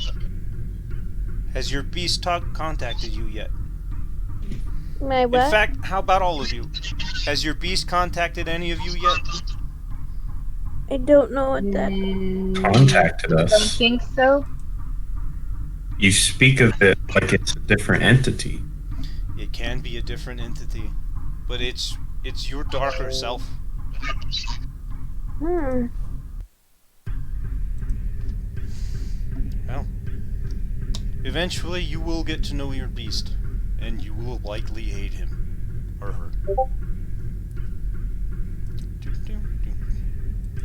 We keep getting tags. There we go.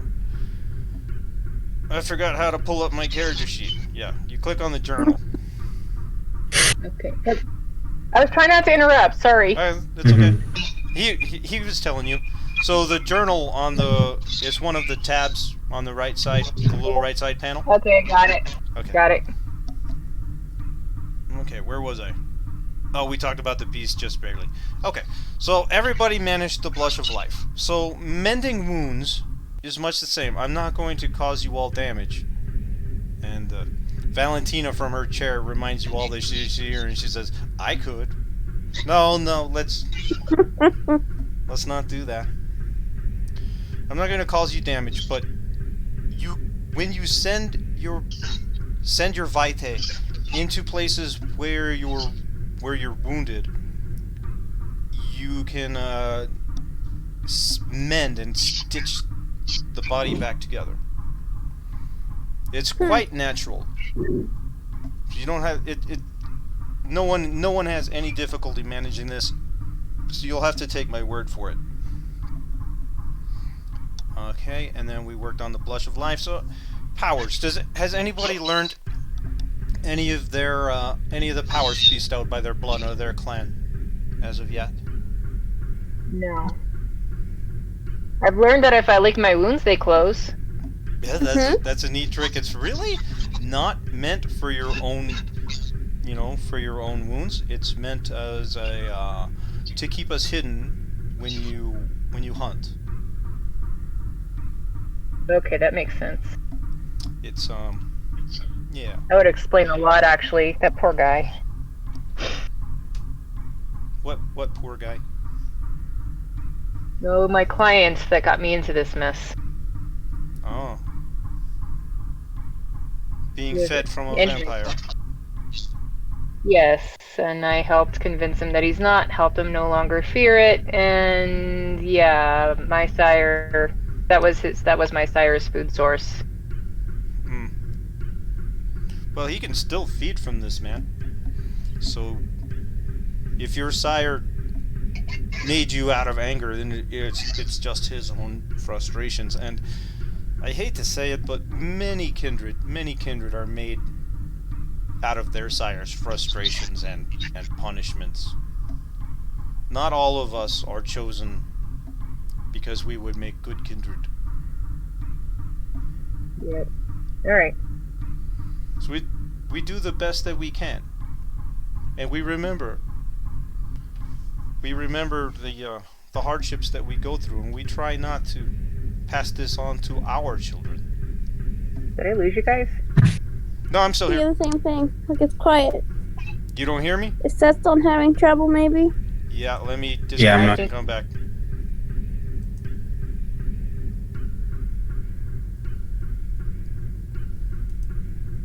Well, I disconnected, but it didn't disconnect me.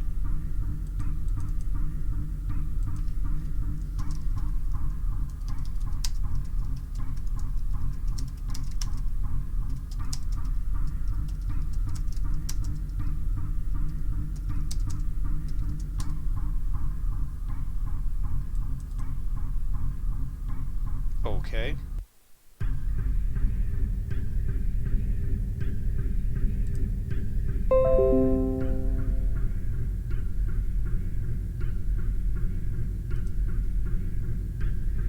I'm sure we'll be back any second.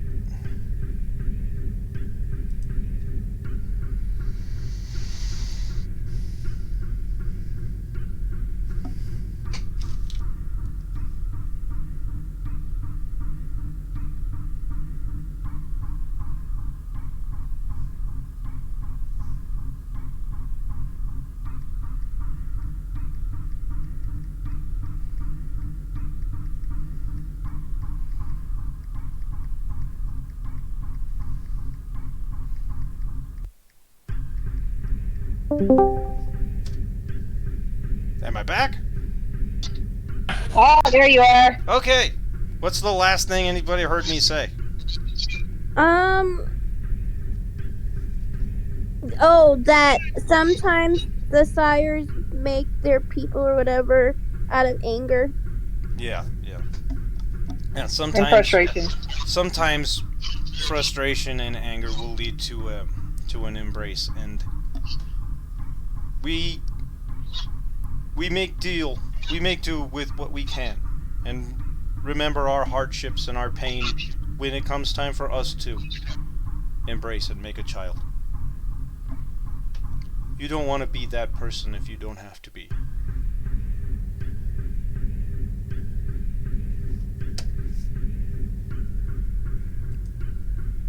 Anyone else? Okay. What were we doing? Oh, powers. None of you were familiar with any of your powers? I have a general idea of mine, but Okay. What is your general idea? Let's see if we can get it working. well, as of true, my sires told me that we specialize in manipulation and persuasion. Is the way that he put it. Yes. Um, Yes. uh, Okay. yeah, Well, that's about all I know. Something also about dominating people's like personalities. Yes, absolutely. And also, you can help, especially mortals, forget the last few seconds, which helps you feed without breaking the masquerade. You guys have all learned what the masquerade is? Yes? Yes. Wow. Oh, Okay. I heard somebody talking to, reading it back to the prince last night, but I didn't really understand what he was talking about. I was still. Well, that was the first thing the prince should have explained to you, as a Camarilla prince. Okay, so the masquerade is our most important law. It is that you will never, under any circumstances, reveal yourself to mortality, to humans, to humanity. They must never find out that we actually exist, that we live among them. If they do, they will hunt us, as they hunted us once before. So, if you are ever in this situation where you are feeding, and your target finds out about you because something went wrong, he has to be destroyed. Or, and she waves her hand at Jack, if you have the ability to make them forget, then by all means, you can save their life that way. And of course, it has other uses as well. But most of our powers came from the initial need of feeding. and hiding ourselves. Yeah, so I guess I'm going to give you all some homework to do. I need you to discover at least one of your own powers, and you may have to cooperate with each other to do this. For some powers have to do with each other, like the what's it called? Cloud memory, where you have someone forget the last few seconds. Practice that with your friends here. Okay. And so she's pointing at Jack as she says that, and then she moves her hand over to Mila. What Mila, ability is this? what do you have? What powers do you have? What powers do I have? What discipline do you have it to? Obfuscate? Silence of death and unseen passage. Okay. Oh, yeah. I thought she was asking. No, Mila. I'm asking you. Okay. No. So, yeah, her finger moves from Jack to Mila, and pointing at Mila, she says, as the Banu Hakim, you were most likely that Obfuscate and Celerity are flowing through your blood. Obfuscate is an illusion discipline. It allows us to hide ourselves. It allows us to remain completely silent. It allows us to illusion ourselves into someone else that may belong in a given situation, like a security guard or a hotel worker, something like this, so that you don't get noticed as yourself. It's a discipline that is extremely common with my clan as well as with yours. So the two powers that you are most likely to have, one would be the ability to completely become silent, and the other, I don't remember. What's the other one?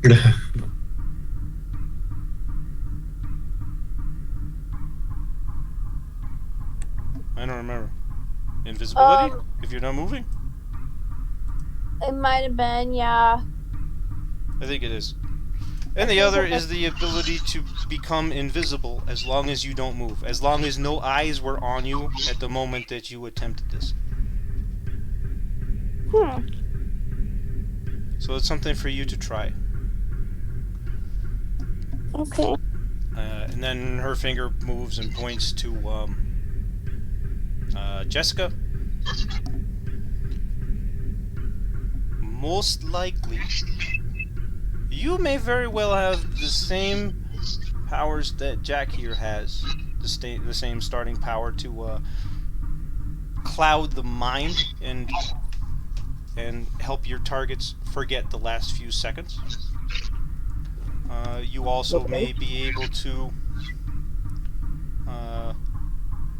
put thoughts into someone's head and heavily suggest that they accomplish some task, and then they must go about this task. Also, you may be able to focus your senses, heighten them. You can see things that are hidden. You can see people when they become invisible. You can see ghosts. And yeah, that kind of thing. So those are the most likely powers that you'd possess, Miss Jessica. Okay. Yeah, so something for you to work on. You guys are going to need to work together on these things, because most of them have to do with, illusioning each other. So, you won't be able to know if you've accomplished it if you're by yourself. Should we try it out right now? Sure. Yeah, sure. And then she moves and she points at Hector. Is Hector here still? Or no? Serious Jess, you here? I don't think he is. Okay. And then she talks to Sirius Jest about how he is most likely to have enhanced super strength. Ooh. Let me look and see if he actually does. I imagine he does.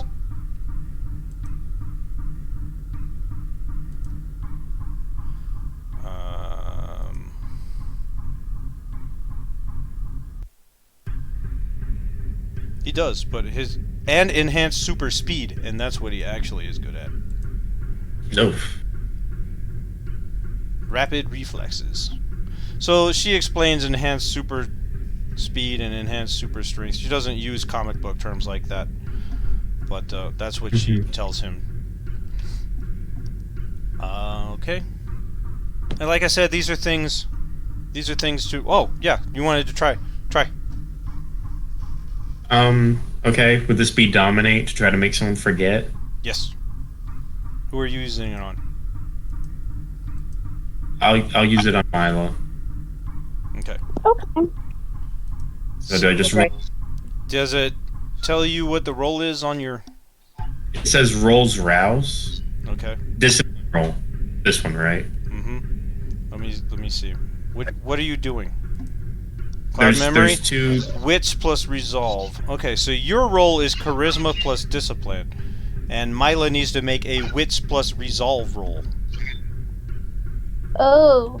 I might not be. It's asking me for me to input a modifier. 0. Okay.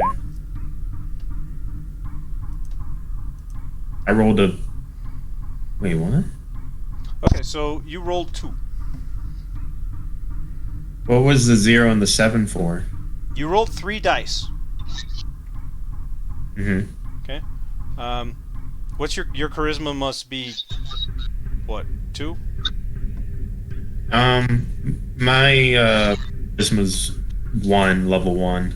Okay. Your charisma is 1 and your dominate is 2? Yes. Okay. You're not particularly great at this power. You might want to raise your charisma when we get some points. Mila is not the one you want to attempt to try it on either, because Yeah, her resolve is her biggest thing. Uh-huh. Well, he still did. Yeah. Okay. So what do I do? You roll what I said. Resolve and Resolve. something? I do both of them? Okay, so you click on the little die symbol after the skill, not resolve, whatever the other one was. What was the other one? Resolve and wit? No, was it wits and resolve?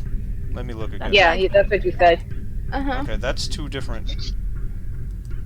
They're That's 2 both different mental. attributes. So, okay, let me double check and make sure that that's what we wrote in here. Wits plus resolve. Okay, so click on either wits or resolve, and then from the pull-down menu, pick the other one Where? Oh, on the dice? on the dice. Yes. Oh, okay. Okay. So resolve, and then second attribute is wit. Submit. Modifiers? 0. 0? Yes. You got 5 successes. Okay, so you guys see that you get as many dice as you have of those 2 stats combined, and then you trade out the normal dice for the hunger dice depending on how much hunger you have. You see how that happened? So Jack has 1 hunger, so 1 of his 3 dice was a red die.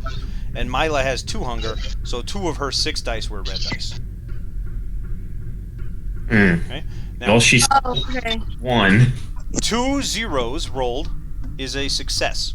If any of those zeros rolled were from hunger dice, it is well, 2 zeros rolled is a critical. And if any of those are hunger dice, then it's called a messy critical, where the beast within you succeeded in some way, not you. And if you roll 1s on your hunger die and no successes, then you have what's called a bestial failure, which is also bad. So the more hunger dice you have, the worse your rolls are going to be. Okay. And obviously to get rid of the hunger die. Okay, so you feel that the power attempted to work, but even more, because it's kind of your imagination, even more than that, Mila can sense that there was an attack on her mind, and she was able to shake it free. For a second, you had trouble remembering the last few seconds, and then you were able to piece it back together and force the cloud away. Me? Yes. So you, Okay. Jack thinks maybe the power worked. You know the power worked. It didn't work on Okay. you, but it did have it. It was attempted. So you can tell him that. Okay. Okay, so I believe it worked. I felt that you were trying to get me to forget. I guess like the last Trying. few thought. Yeah. Well, So I it guess didn't.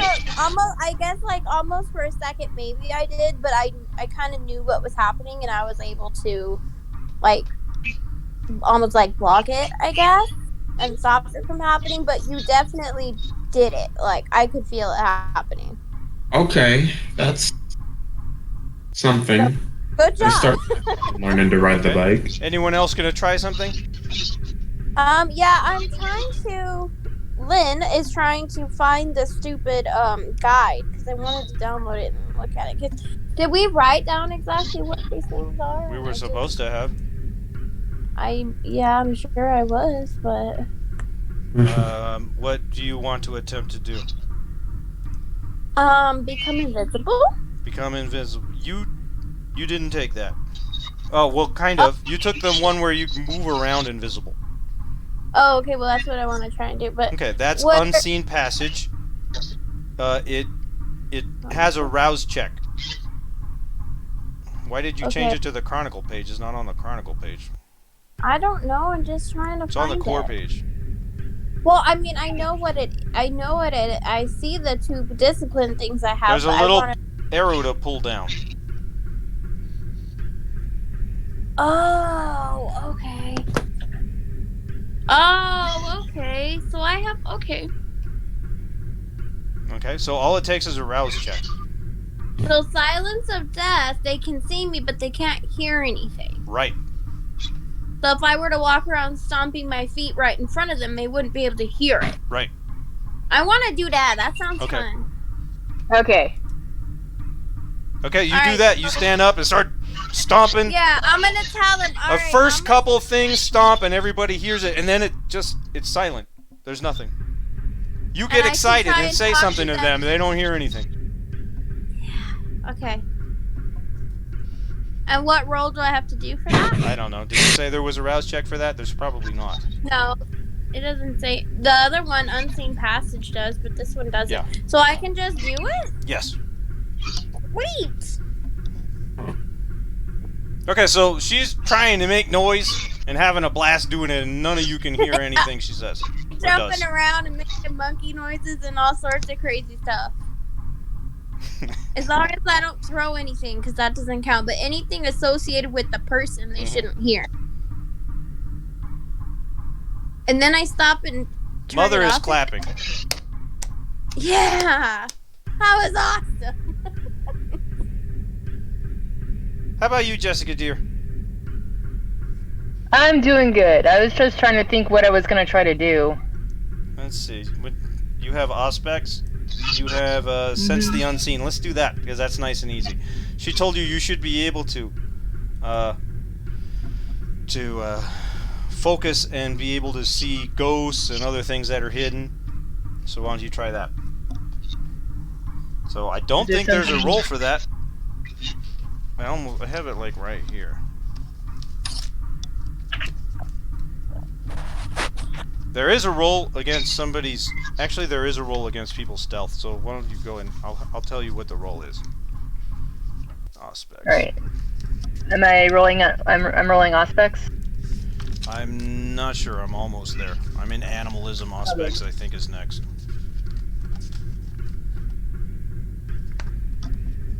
Auspex.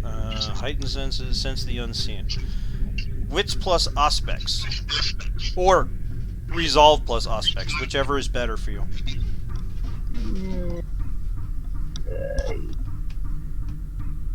If I remember Resolve. right, they were the same. Or is your Resolve better? Okay. Then what you think want to plus yeah, my resolve aspects. is better. Okay, so what you want to do? Let me pull up your character sheet so I can see what you're seeing. So down here. Okay. Why don't we go ahead and pull up Sense the Unseen? It already says Resolve and Discipline. Maybe you put that right now. There's a die button next to it that says Discipline Roll. Go ahead and click on that. On the bottom? Wait. I'm sorry. Okay, what are you looking at? Where are you? I'm looking at my core page. Okay, so in Aspects, there's the little button for powers. You turn it to go down, and then it Oh, opens up there. your powers Okay, list. thank you. So in Sense There it the is. Unseen, all the way to the right, it says Resolve and Discipline, and then you click on that. Right. Click on the die. This Okay. one. Click on the Discipline roll, And little button. then modifier 0. Modifier 0. Okay, so you get 3 successes. And you see 4 other ugly-ass Nosferatu vampires with similar disfigurements. Every one of these vampires, like Cleo, like Spider, like Mother, have some kind of physical deformity. And you see 4 other ones in the room, watching. What? So I greet them. Hi guys. They wave. I see 4 of you. A couple of them blush, like, embarrassingly, and wave at you. None of them have any idea that any of the other ones are there. Wait, who are you talking to? We have And an Mother audience. kind of gives a little old person giggle. Are my other children in here watching? I thought they Yes, might I can be. see 4 of them I thought they So- might. There are 4 people in this room besides us? that I know of. As you're looking Or that I around, can see. you over by the main entrance, you also see Enriquez. And he puts his finger up to his lips, like in a shh motion. This is Hector's sire. Okay. I just give a subtle lift and lift my, just a subtle nod where it's hard for anybody to tell. It looks more like a tick to the other people, and Uh-huh. And just Sirius Jess turn still it on isn't to back? everybody else. Okay, and then I guess Sirius Jess is gonna, I don't know, like, we'll test his rapid reflexes by somebody throws something at him and he catches it real quick or something. Ooh, let's I'm throw things back, at him. by the Okay, way. you're back. How should we Yeah, test sorry, your I had to rapid run out. reflexes? That's the easiest my thing rapid for you to learn that you have, I think. Is that celerity? Yeah. Is that under celerity? Yeah. She basically said that you are most likely to have superior strength and superior speed as your gifts of the blood of your clan. Superior. Yeah. So is that under my? I mean, I'm Yeah, it's under I think that's Discipline, discipline. That's under my celerity. This one. Uh-huh. Yeah, there's a little arrow in the bottom, and you click that, and it pulls up a chart of the things that you have.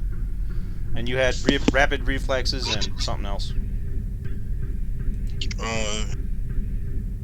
You had 2 celerity. So I had 2 celerity. All right. So Yeah. one of them would have been the rapid reflexes, and the Yeah, level you got- 2 would have had to be.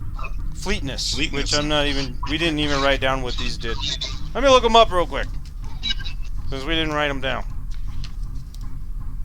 What they do? I can Yeah. read it right now. Okay. More If because fleetness of my is just load. running super fast, then we'll let you do that, because that's probably what it is.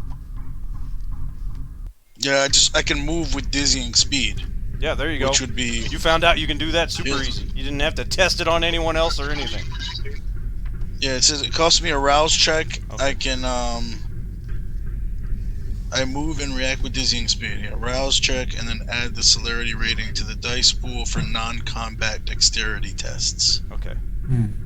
Once per turn, I can also do this when defending with dexterity plus athletics, and it lasts for an entire scene. Nice. Okay, so it takes your rouse check, so you want to make that roll. Okay. So how I do? I go to celerity, and then I clicked the Well, roll rouse. There's no. Does it have a rouse check roll on there? Yeah, it says rolls rouse next to celerity. Yeah, push that. Let's see what happens. Hunger gain. So your hunger value goes up to 2. That's at the bottom of the core page. And you also are now, like, the hungriest you have ever been in your entire life. Because you started full as fuck when you became a vampire. I started Because full as you fuck. gorged yourself. You were actually at 0 because you Right. killed a couple people. Oh, my hunger was listed at 1. Well, yeah, it's already been... Yeah. Okay. I restarted you at 1 today.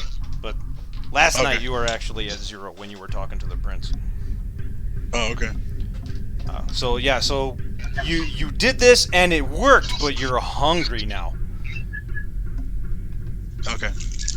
And by the way, I guess if we're looking for ways for me to test it, I guess so juggling knives. Sure. Yeah. Ooh, I want to see. First you managed to turn it on and you notice that you're moving quicker. You know, and then like, yeah, well, let's start juggling knives. And yeah, you don't have any. I'm not gonna make you roll that. Yeah, no, you're not having any problem juggling knives. I mean, if you suck at juggling, then you're doing better than you've ever done by significantly. But you still might not be fucking great at it because you know juggling actually. Ooh, I'm gonna takes throw a practice. knife in there. You gonna throw a knife in there? Can I throw a knife in there? Yep. Now you got another knife. Can you do it? And mother claps. Awesome. So you guys all have a few more powers available to you.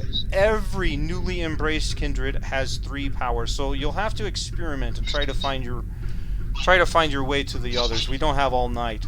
I can help you. I can help you, but tonight we need to move on to other things. So the next thing that I want to talk about are the prices of the blood, the prices that we pay for these powers. Oh, well, we actually never tested the attribute. We should do that too. She told you about it, but she never had you test it. Would anybody like to test rousing your blood to raise your strength?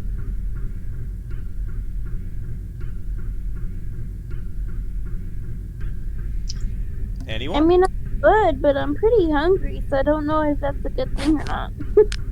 Let's do not you and not Hector, since I can see both of you are now struggling with some hunger pains. Mm-hmm. I'll Jack. try it. Okay. Yeah, Jessica, do it, just... what do we have? I barely heard you for a quick second. Let's see, where am I at? Okay. So- Valentina jumps down and says, "Lift me up."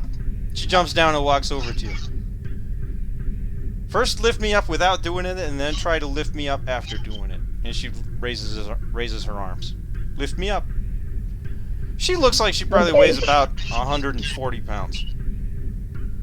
Okay, so I try to lift her, and then what happens? I don't know. What's your normal strength? 2. Do I roll? 2. So you can lift her a little bit with 2 strength, you know, and then you put her back down and you make a rouse check to Rouse check? rouse your blood. And you send the blood into your muscles to raise your strength. And you did not get hungrier. And now you have a strength value of 4, which is Okay. nearly Is this Olympic temporary? level strength. And you don't have any problem picking her up. Pick her up and you hold her way up high. Whoa. And you can do this Okay. to any of your attributes, not just your physical attributes. You can do this to your own natural charisma when you need to Really? control a room. Is this a temporary thing, or is this just, Well, it'll last. Okay, well, it'll last for this scene, so I don't know how to describe that. okay. Okay, it'll last. I don't Like, know. if you're gonna fight, it'll last for the entire Yeah, fight. it'll last through your entire battle or whatever situation that you're in. Yeah, I guess well, whatever situation you're in, it'll last. Okay, there. Now we went through that. Okay, so the prices of the blood. You guys are already experiencing the hunger. Most of you, half of you. Mm-hmm. So that is unfortunately one of the biggest drawbacks of using our powers. Is the blood gets used, and then you get more hungrier and hungrier until you have to feed. And that's where we talk about the beast. The beast is your natural animal instincts.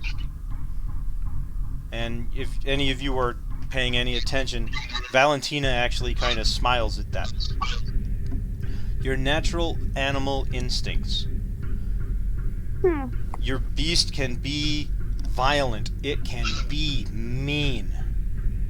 Your beast can convince you you need to rip somebody's throat out without you even being hungry, without you needing to feed, just out of anger and rage, especially for the Bruja clan. And she motions at Hector. But there are other forms of frenzy. The fury frenzy, the anger frenzy, is the Bruja clan's weakness. They struggle with it. But other frenzies are hunger frenzy. When you are starving, absolutely starving, way worse than you guys are now. Just the sight of somebody's blood can spend you into a hunger frenzy where you won't be able to prevent yourself from draining them dry. So you want to control your hunger, or else you risk this hunger frenzy, and a hunger frenzy can risk the masquerade, because you feed without thought of the masquerade. You feed without thought of protecting yourselves. Now, still none of you have heard your beast, have heard the voice in your head? I don't know. Well, that's good for now. But at least I've somewhat explained it, so when you hear that voice, It's not just me going crazy. You'll know what it is. Well, I'm sorry, my dear, but as a Malkavian, that's something you are always going to have to wonder, if it's you going crazy. Sometimes it'll be your beast, and sometimes it'll be the curse of Malkov in your blood.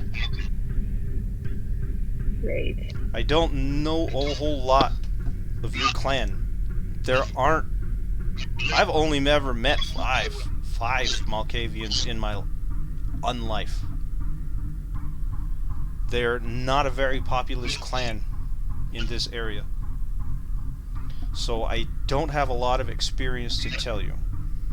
But I'll try to find some extra information to help you get through it, and talk to your sire. Your sire will understand being a Malkavian better than anyone.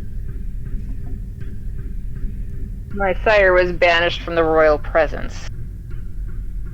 Well, maybe he's, how do you say it? An asshole. Yeah, I got that. That doesn't mean he doesn't have some of the knowledge you're looking for. He probably does. I assure you he does. Unless he was made a week before you were. And then his sire has the knowledge. Okay, so these are the prices of the blood. This is what we pay for. Next I want to talk to you about the dangers of the blood. The things that actually can destroy you. Fire is your greatest enemy. And it is easy for humans to cultivate. And that's their main weapon against us, and since it's so easy for them, that's why we have the masquerade. That's why we have to protect ourselves from making sure they never find out that we exist. But they will burn us all, as they attempted to do before. Also, extreme cold. Extreme cold will not destroy you, but it will send you into a torpor. Which I already talked to you guys about what torpor was. Yes? Yes. Decapitation. If your enemy removes your head, it's all over. So protect your neck. That's why people beheaded. It's in not this so French. common. It's not so common nowadays, no. The wooden stake in the heart will paralyze you, completely paralyze you and send you into torpor. A worse sense of torpor where you're awake. And you will be awake until someone removes that stake or cuts off your head. Ugh. And then, of course, you are not immortal when it comes to taking wounds, and you can reach your final death if your head comes from your body or enough damage is caused to your body. If we sustain enough damage not to kill us, will that also put us into torpor? Yes. Yes, it will. As your body slowly reverts into a way to try and repair itself. Unfortunately, it'll just happen in the middle of your combat. So if your friends don't win the battle and bring you somewhere safe, someone will likely separate you from your head.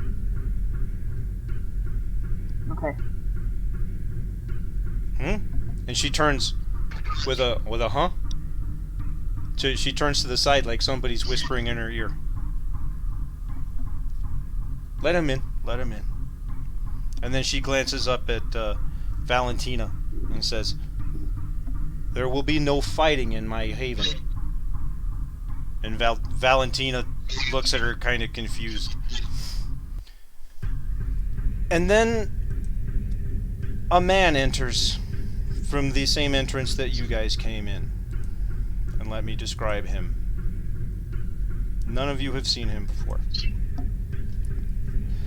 A white man in his 60s with a full head of gray hair and a neatly trimmed gray beard.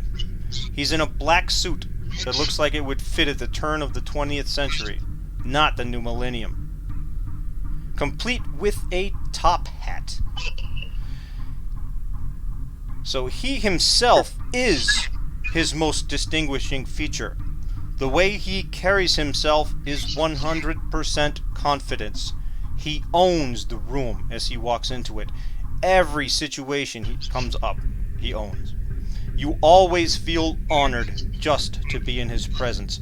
It is impossible not to notice him. And as he enters, Mother stands up and crosses her arms. Goldman. And Goldman comes in. Says, "I heard you were having a meeting here." "I just wanted to see how it was going." And then his eyes lock on Valentina. Valentina. And her eyes lock on him. Goldman. And Mother says it again to him. "There will be no fighting in my haven." And Goldman, his eyes break from Valentina's and he nods. "I didn't come here to fight. I didn't come here to fight. I came to see how Jack is doing and all of the new recruits." And he walks over to Jack and holds out his hand. It's nice to meet you, sir. "I've heard a lot about you, Mr. Livington."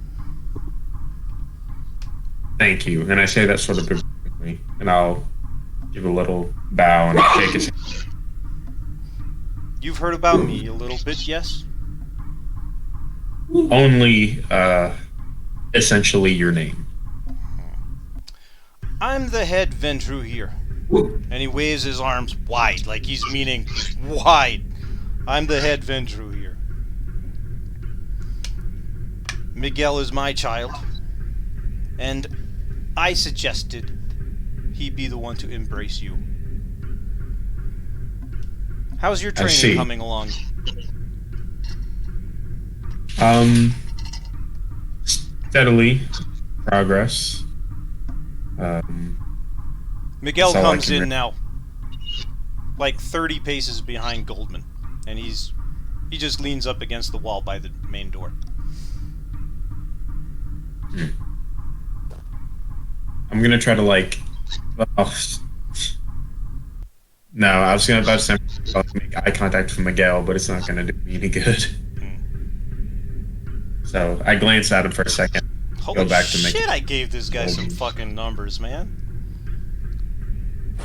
This guy's got 5 manipulation, 5 politics, 5 subterfuge. Fuck. Okay, well, I mean, he's old. Okay. I made him a long time ago, so I'm kind of surprised that he's that fucking awesome. Oh, So please, it was- don't let me interrupt. Please continue. I just wanted to see how things are going along. And Mother says, actually, we were just moving on to convictions and touchstones.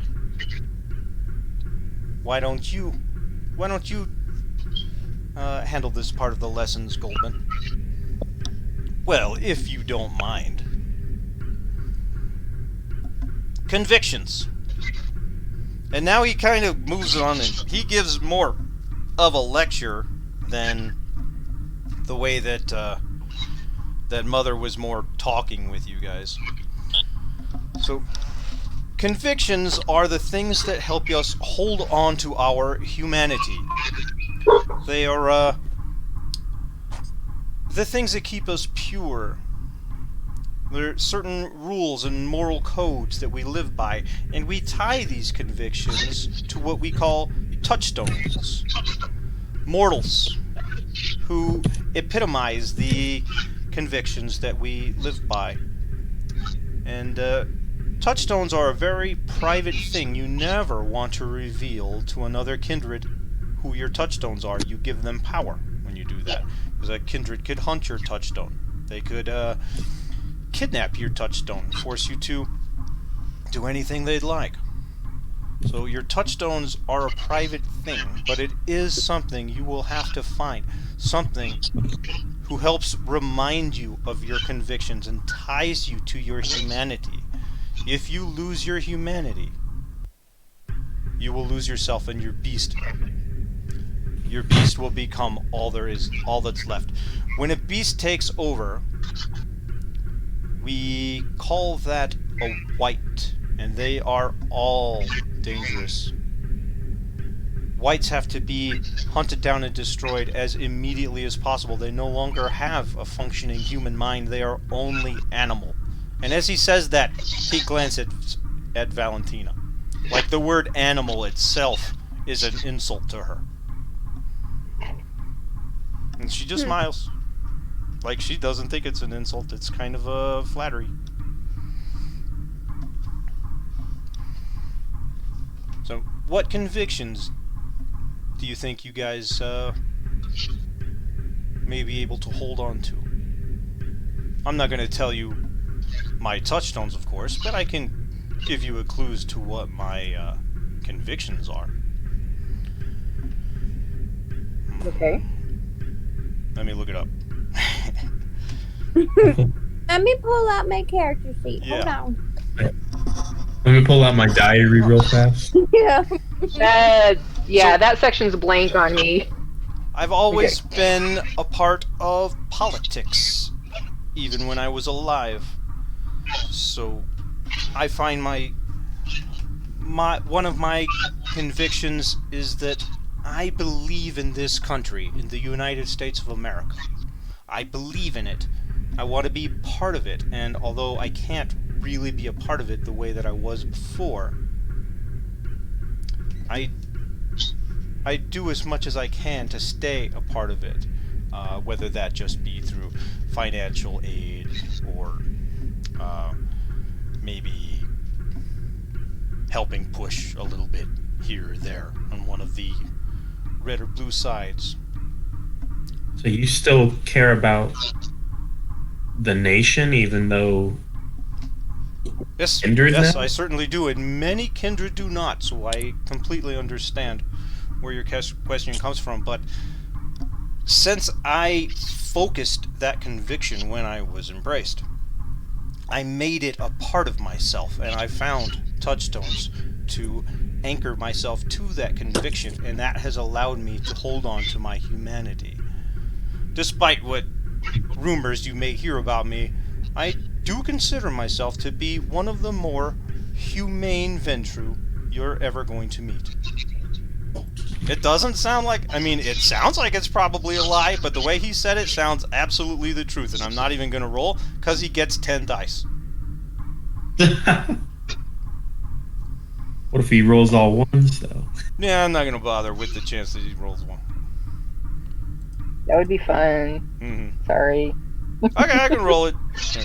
Subterfuge plus manipulation 10 ones. 10 ones. with 10 0 ones. modifiers. Did it do it? How come it didn't? There it goes. 4 successes. That's not 10 ones. Nope. Darn it. He didn't even get 5, and 5 is his average, so... Nope, he still did pretty darn great. What's the role for that he's lying? Like, is Yeah, that lying? he's lying when he says that he thinks he's the most humane Ventrue that you guys are ever gonna meet. So we don't pick up any deceit in this statement. No, you think that... I mean, maybe he isn't, but he thinks he is.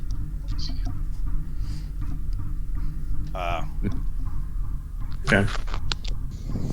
So yes, find yourself convictions and make these convictions a part of who you are. These convictions can be anything. It can be, I refuse to feed from children. He says that as he waves at Mila. Like he already knows who she is.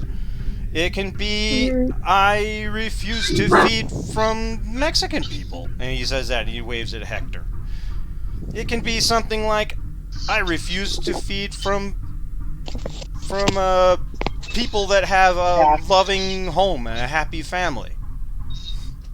It can be that it can be anything that helps you remember who you are. Like, say you used to play baseball, and baseball, you make baseball an important part of your life. You make sure to pay attention to it, to not let go of it, and choose a certain baseball player, whether he's pro or a local baseball player, and have that be your anchor, your touchstone. But like I said, never can even... be a touchstone? I'm sorry, what? A person can be a touchstone? Oh, a person has to be your touchstone. It has to be someone that helps you represent yourself in some way. A mortal person that embodies this conviction of yours. What about when they die? Then you'll need to replace that touchstone, or you will lose that anchor to your humanity. And it happens. It will happen. Sometimes it's by violence. Sometimes it's just by, you know, he was a really great 80-year-old touchstone and now he's gone.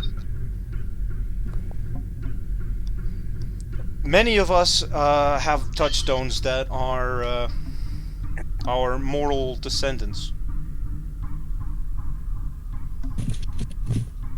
Like you, Jack. You have a family, you have children. Suppose 150 years from now, your great-great-granddaughter may be one of the mortals that helps you hold your conviction, that helps you hold on to your humanity.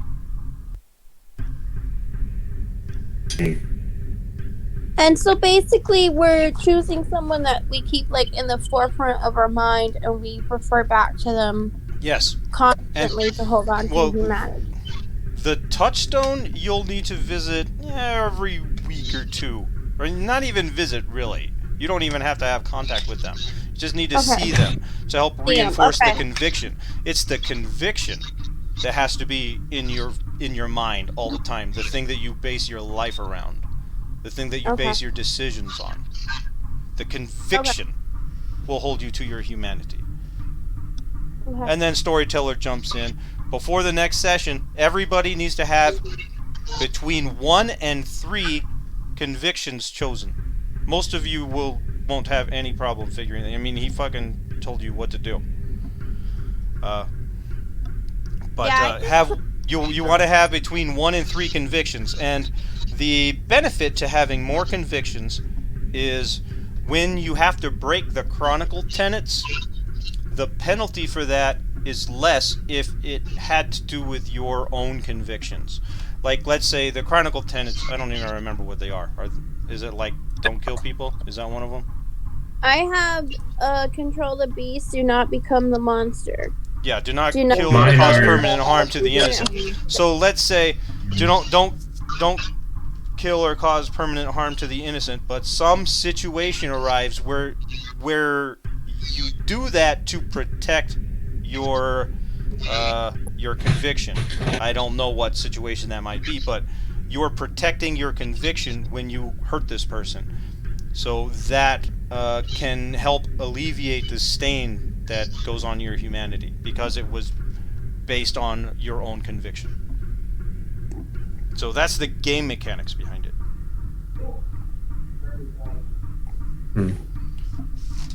Okay, we just have a little bit more, and then we'll be done.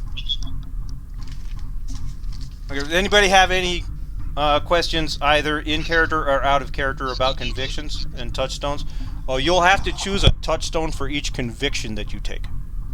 Oh, for each one? Yes. It can't be the same touchstone for both of them? No. Oh, man. But you can choose your conviction and not have a touchstone yet, which would make your conviction not Okay. active yet, but you're seeking it because you're super young. You know what I mean? Yeah. Like, you And the haven't found the touchstone- anchor for that conviction yet, you're looking for it. And then So, when we jump, you'll just, you'll tell me the story of how you got this touchstone. What's the question, Sirius? So I was gonna say, like, I'm looking at like the potential based on what you described for one of my convictions to be like embracing my like always remember like embracing my Mexican heritage, Mm-hmm. right? Even though Enrique has told me that like I'll come to not care about it. Right, or this whatever, guy's but- kind of telling you the other way, so, who knows? According to Yeah. him, he still loves America. He also Right. could be a big fat liar, so. Right. But so if let's say I pick like my Mexican heritage as the conviction rather than I won't feed off of it, because remember I was concerned that like 20 years down the line I'm okay with feeding off of Mexicans because like Because you're not Enrique really said, I'm hurting not them. really Yeah. right. You just- Right. At the like right now I think it's like like Well, I am, I mean, you but did I may- kill several people, so yeah. Right now, you haven't completely separated the idea of feeding and only taking a little. Right. So, I mean, can the conviction just be like embracing or remembering my Mexican heritage, staying true to my Mexican heritage, rather than something like I won't feed off of Mexicans? Right. Yeah. I it mean, would that's be what I about have. I staying- won't feed off of Mexicans is now. That's like one of my feeding restrictions. Yeah. But we could change that. It would be. Yeah, it'd be like remembering my Mexican heritage or protecting. Staying true. Yeah, staying true to Staying it, true and to then you would find a touchstone that helps represent that. Either like it could be just a Mexican family that you stumbled upon and you're helping, or at least maybe guardian angeling and they don't even know about you, something like that. Or it could even be like somebody who's studying Mexican history, and you want to make sure that and that guy could be your anchor. There are different ways you could go with it, but you'll need some kind of a mortal anchor to that conviction. I could have a little brother maybe that like my parents were deported maybe, and then the little brother's still here with like another family staying in the United States. Yep. Maybe. Yeah, so He's a we'll work teenager. all that out over the next couple of weeks. So I just wanted to Maybe bring get it up, and you guys separated. can start thinking it through your head. Okay. Okay. I have Any other mine, questions? What? You I have think yours? I have mine. Okay. Yeah. Do you know if you want me to share it? Yeah, go ahead and share it. Can I share my touchstone too? And No. they just pretend. Well, don't I know, mean, or you your just touchstone's okay? going to be on the relationship map. The other players won't know it in character. They can know it out of character. Right. We're all smart enough Okay. to recognize the difference between Yeah. them. Okay. So you can tell me this is right or wrong, but I said that I believe. I spelled it wrong. Hold on. What? I'm a teacher, so I got to spell it right. Okay. I believe all children are naturally innocent and should be protected and allowed to come out of their innocence on their own accord in their own timing. That's great. And then my touchstone is the child of the man that I killed. Yep. That's kind of what I expected you to do. Yep, Yeah. that's great. And then from my That's a other good one, I believe it's okay to step in and create your own justice when it's needed, but only when it's truly needed. For me, that's specifically when it's saving a child's life or natural innocence. Mm-hmm. And then the touchstone is a man that's in prison that abused his infant daughter to death. I'd been involved with the family a couple of times with the older children, and that one, I wasn't able to stop that one from happening. Okay. Cool. So those are my two. See? Okay. Okay. Okay. Any other questions in character or out of character? Okay. Now I'm thinking of doing a second one, having to do with like the warrior mentality, or like only act in self-defense or whatever. Mm-hmm. I don't know. I want to tie it into like the gym owner. Yeah, would be the touchstone. Your touchstone can also be your ally. That is entirely possible, or even a contact. It's entirely possible. So they don't have to be separated. Right. There's a lot of these like. Wait, is the touchstone the same as a conviction? Okay. Yeah. Well, it's the anchor to your conviction. The touchstone is the mortal person. No, I mean, I'm sorry. Not the conviction. Wait. So there was a touchstone. We have to pick the conviction. Uh-huh. Wait, what was the other word that he used? Like I don't know. the touchstone is the. I thought he used the. Humanity. So. No, when I was describing like my Mexican heritage, that would be the conviction. Yes. Stay true to my Mexican heritage. Uh-huh. That's Okay. your conviction. Okay. There is like a list some of these I'm sample looking at- convictions. I don't... Yeah, and they're like some of them are like so basic. found Like it already? slavery is evil. Yeah. Yeah, you found it already. You're like, Yeah, so that could Yeah, be your like- conviction. Slavery is evil. This guy does not have that. He might tell you he has that, but he does not have that. Goldman. yeah, but I'm like, In fact, he might even Everybody have, can- he might even have slavery is not evil. That's wow. his, But, But I mean, like, to that's me, who that's he like a was and the time freebie. he's from. But like if we're talking about like having more convictions is good, I could just pick a bunch of these. well, that you can are only like, have, you can only have 3. oh, because like slavery is evil is like a freebie to me. Yeah, well, I mean, I mean, well, like you may very well believe in all those things, but you can only have between one. You have to have between 1 and 3 convictions that are like your basis for your humanity. What you're using to hold on to your humanity. You might have other beliefs, but they're not the core values that you hold on to so that you don't lose grip on your humanity. Can that change over time? Yes, Like, for yes, it can. example. Okay. It often doesn't, but it certainly can. Cool. Okay. Any other questions? Yeah. Okay. So now they're going to talk about the factions. I'm going to try and go through this just a little bit quicker. Goldman says, so now let's, well, I guess Mother says that, okay, now before we go, I want to talk to you guys about the different factions in the city. And Goldman breaks in and says, the Camarilla. And then he, I guess I'll go ahead and roleplay this out. So, the Camarilla is our most... I was going to say sacred, but that's the wrong word. Let me just read it out of the fucking book. He's very rules forward anyway, so what he says may very well be right out of the book. Kindred Society. The Camarilla is the most widely influential organization Kindred history has ever known. Its stated purpose is to preserve the masquerade, an elaborate veil of deception pulled over the eyes of the living to hide the existence of the Kindred. But the Camarilla is so much more. We're a conspiracy to preserve the power of the elders. We believe in our elders, and the young will follow what the elders orders.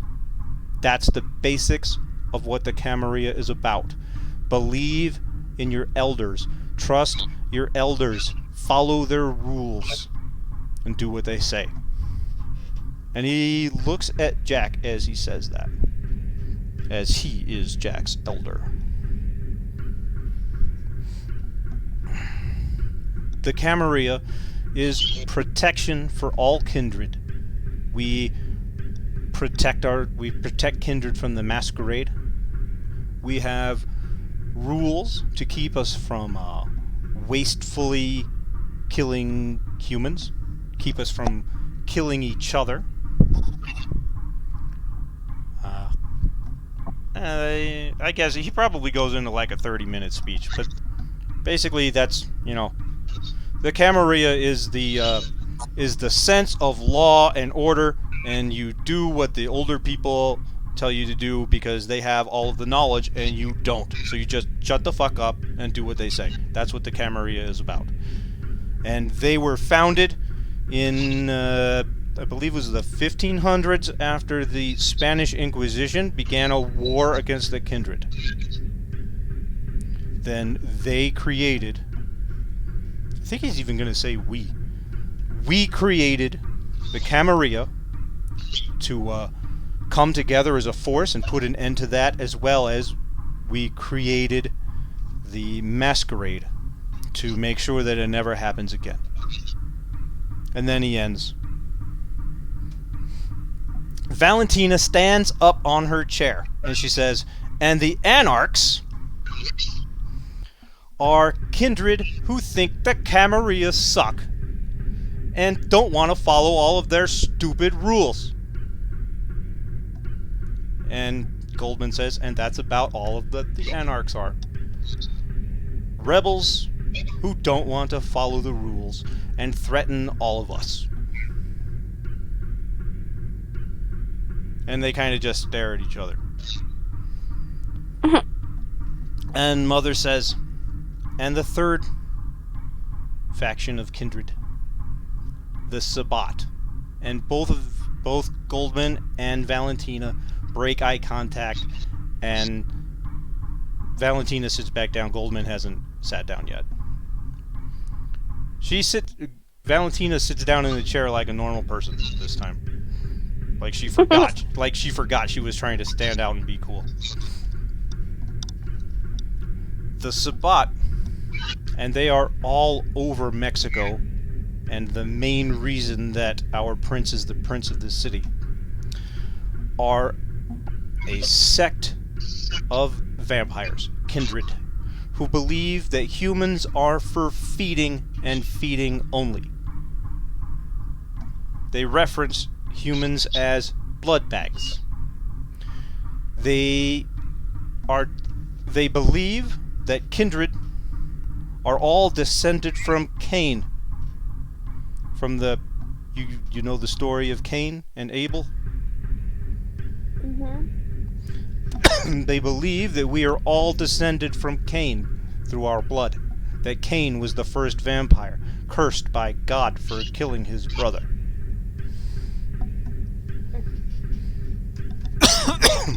And they try to live up to Cain's example. They have an entire church about worshipping Cain. I don't know much about it, but there are other Nosferatu you can ask. The Nosferatu, my clan, is fairly well spread between both the Camarilla and the Sabbat. So, the Sabbat are all over Mexico. They are all over. And so they are also all over this city. Our prince was hand-selected by the Camarilla in... She actually gives the date, so let me look it up. Where the fuck is he? I didn't have him pulled out because you guys weren't going to talk to him today.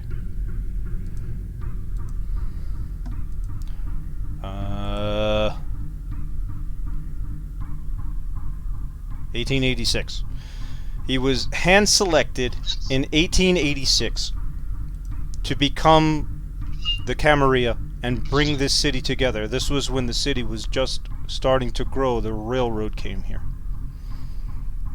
and to hold the Sabbat at bay. The border has changed quite a few times. Like I told you earlier, I don't even know what side of the border we are right now. But the border has changed several times, and Prince James is the Camaria's tool to keep the Sabbat from completely invading into the United States through the city.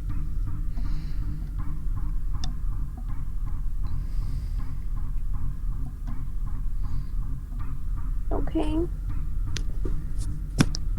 So, you will, unfortunately, you will have experiences with the Sabbat. And some of them may be physical. But they're not a bunch of crazy psychos who leap to battle at every opportunity. Many of them are extremely subtle. But all of them are trying to undermine the Camarilla and bring about a new age where once again the kindred rule over humanity as food. Where we go back to breeding our food like we did in the first and second city.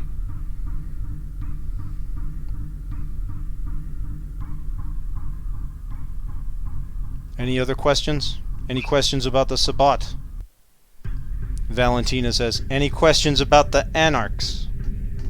So are we supposed to, like, join one of these, or? Most likely, Yeah. Goldman says, most likely, Prince James will recruit you into the Camarilla. He just lost a coterie. His blood thorns were destroyed only a couple of weeks ago, and he called for a recruitment after that, and hence you were here. But he's also quite open-minded, and as long as you obey his rules, he allows the Anarchs to remain in his city. As long as you are still willing to stand by his side when there's an actual battle to be had with the Sabbat. Mm-hmm. He doesn't care too much for politics. He also may not be prince forever. Good to know. Anything else?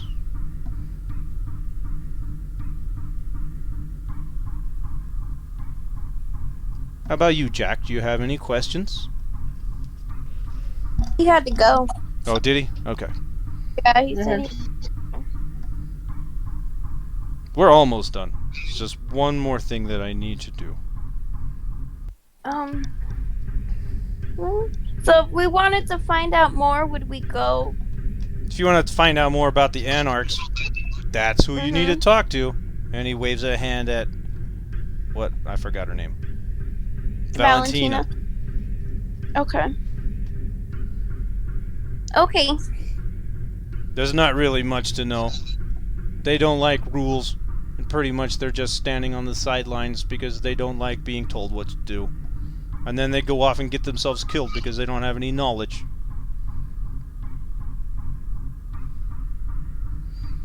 And Valentina says, well, that's how it used to be.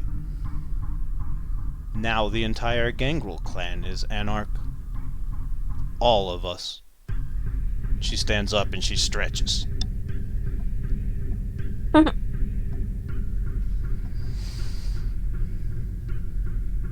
Before you all go, Valentina says, there's one very important thing I want to teach you.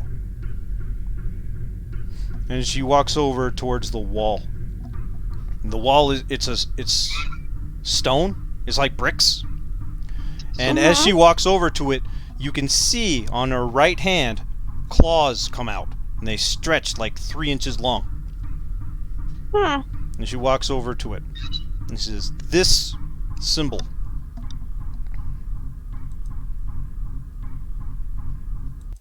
you need to be afraid of when you see it. If you see it on a building, you don't enter. If you see it on rocks, you don't go And what farther. is it? What? What is it? Claws? Yeah, she carves this into the wall with her claws. Oh, okay. Okay. And yes, it does look quite similar to a swastika. There's a reason for that. Huh. This, and she steps away and points at it, with her claws still out. This is the symbol of the violent lupines, the werewolves, that hate us. They hate you for just existing. And if you get anywhere near them, if you get within a mile of them, they will smell you, and they will hunt you, and they will destroy you. All 4 of you couldn't beat one, and they hunt in packs. Oh, wow. The only thing you can do is run. Okay. And then she moves over. She moves over to another brick and starts drawing in it. This is the symbol of the children of Gaia. Is another sect of lupines, of werewolves, who are much more open to talking with us. That doesn't mean they won't destroy you instantly. You have to be extremely careful. But seeing this symbol does not mean you have to immediately run away. You probably still should, but it doesn't mean you have to immediately run away. Okay. And then she starts drawing spirals on another.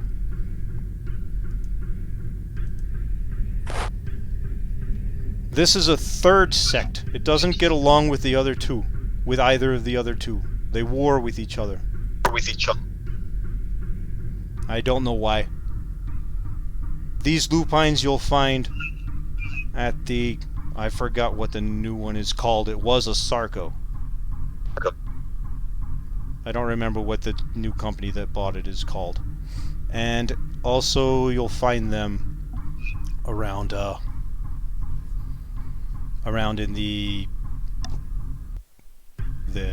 borders a lot. And in the Western refining oil companies. It takes her a while to draw this symbol. Sometimes you'll only see the spiral, she says. Like they're lazy and didn't finish. Seeing this symbol, you should probably still run. But Okay. they are much more open to talk with us. They're as open as the children of Gaia are to talk with us. But they're crazy. And she looks at the Malkavian, at Jessica. Just as crazy as the Malkavians. Maybe more so. But sometimes they're violently crazy. I roll my eyes. All 3 of these symbols are things you have to be extremely aware of. And then she goes back and she points at the claw swastika one. This symbol you will find mostly in the north of the city, in the northeast, and in the small town of Chaparral.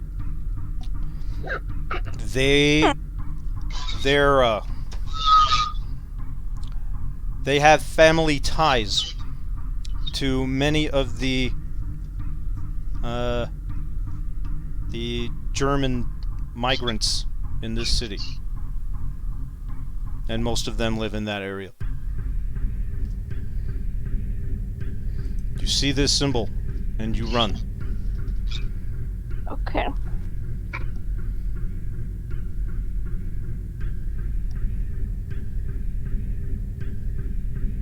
Anything else? Think so. No, I think we're good. We kind of learned a lot tonight, so. Yeah, this was pretty much a lesson. There was a lot. Okay, so the rest of the night, you guys are probably... They're going to take you back to the hotel, and I think probably the 4 of you will group up in one room and practice powers. Okay. And anytime you need to feed, you just pick up the phone and tell them what you like. Oh, okay, cool. And that includes Hector. You just have to pick up the phone and say, "White, please," and they will send you white. Oh wow. White. Mm-hmm. All right, I checked out for half of that minute. So what is white? Like a white person. No. Well, the way you No, would order it is more like you're asking for wine, but yes. Wait, a white person? I thought it's a So white you can as ask, in like so he can the. ask for non-Hispanic blood. Yes, he Yeah. can. Oh. Okay. So like if I want to be like, I wonder what an Asian tastes like, I can ask for that. Yes. Well, I mean, maybe you can ask, and they'll be like, I'm sorry, we don't have that right now." Maybe, or Okay, they'll be So like, do "Okay." they really What if- taste different? No. You can ask. Well, they haven't taught you resonances. If we still had another half hour or so, then Goldman would have taught you about blood resonances. But that's fine because Alan didn't read that much on that today anyway, Okay. and I want to brush up Okay. on it before I bring it up. So. But it all tastes the same. It's just a matter of his personal preference. No, tastes have to do a lot with their personality and their current mood, Oh. and you can ask for that too. Oh, so maybe like bring me. But you don't know that, so. Yeah. Okay. Well, I would just ask for Mhm. whatever, and I'm assuming it wouldn't be kids anyway. So. Yeah, you can ask for non-kids. Oh, okay. Or That's you, what I would. Other than that, I don't care. Yeah, I guess as Miguel takes you back, he explains this, the ordering protocol. Just tell him what Okay. just tell him what you like Or don't like. Okay. or don't like. All right. He even starts talking to you about resonances, but you don't understand what he's saying.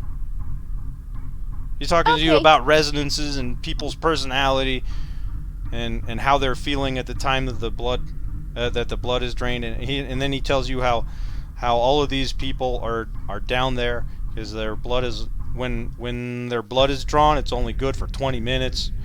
So he tells you all kinds of shit, and you guys have been so full of knowledge today that it's not really sticking that much. But maybe the 20-minute thing sticks. Yeah. But mostly just so we could call and get it whenever we feel like Yeah. we need it. Okay, and you guys spend the rest of the night practicing your powers, and you have learned all 3 of your powers. Yay! And the next night, they let you go home. If you have a home to go to. They let Jack Yeah. go home. And they let Jessica go home. And they let Hector and Mila, you can leave if you want to. Or you can, you can live here in this room. Mhm. But you're free to go. They also set you all up with a beeper. And they set you all up with a contact of someone, day or night, that you are supposed to contact. At night, you're supposed to contact every few hours, and during the day if you have an emergency. It's like you're on a short leash, Yeah. but they did let you go. They're probably watching you, and as Jessica saw, they can watch you without you knowing. Not her, necessarily, unless there were better ones that she didn't see. I'm guessing there probably was. But at the same time, that's something I just have to do work every day, right? Yeah. And you're Is it a skill I get better at, or no? yeah. You raise your Okay. wits and your aspects. Both of those can get better. So everybody earned 1 experience. I will put it on Jack. I gave you guys your experience last time because nobody wrote it down. I didn't know where to put it, sorry. It is on the blood and XP page all the way in the bottom. Okay, Experience I had to to leave to spend go and get my total tiles, so- experience both go up. Alright, I'll look at it when I get home. Okay. Well, I'll put yours too. Oh, thank you.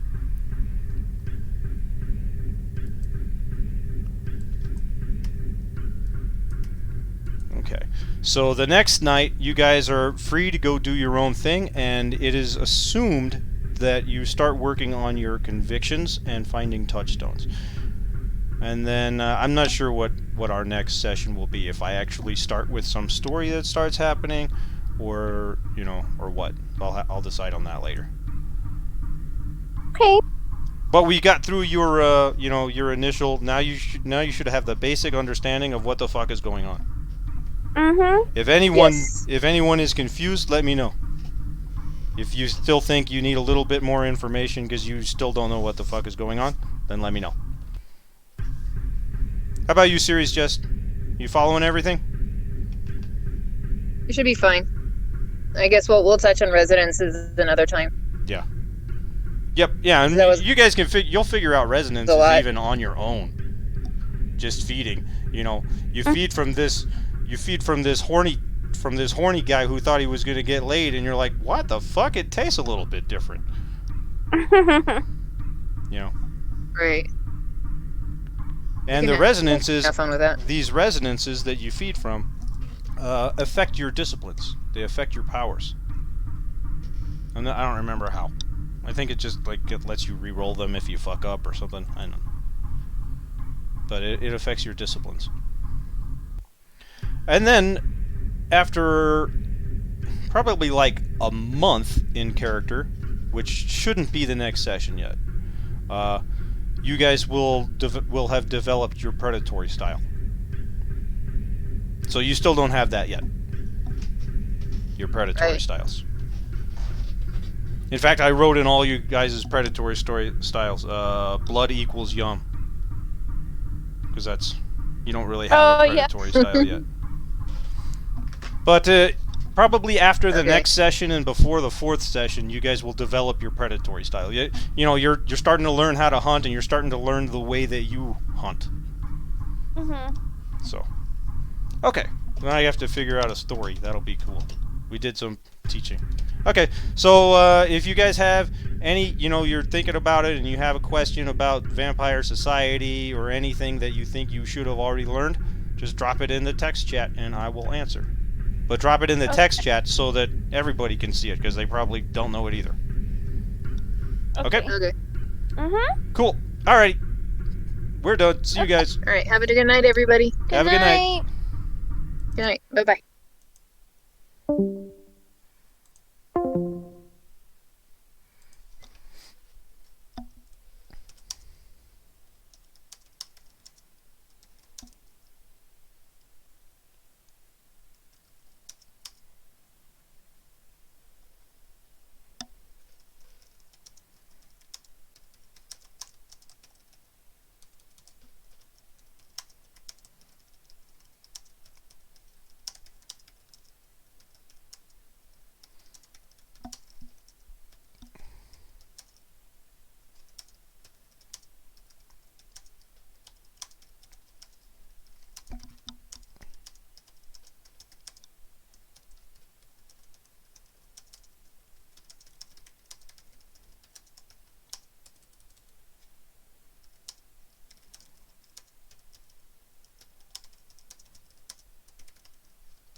ready to have a real story next time.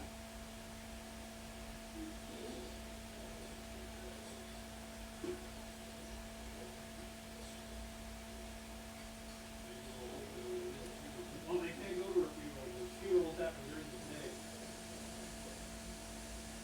Almost exclusively, yes.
Charlie, or Alan's right here. What you doing, Alan? What you want? Back on my bathroom sink are the two birds water things I need carried out. Keep them left and right. What? It matters? Yes, it does. Okay.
You could tell them I could switch them and you're that sure, then why'd you beg me not to?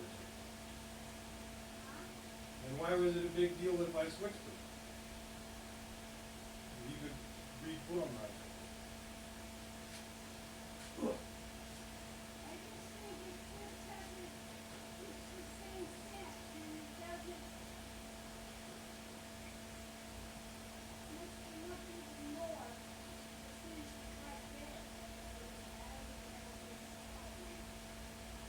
I don't know if they do or not. When I clean them, it doesn't matter. I think maybe birds don't smell so well because you never hear anything about it. Their eyesight is what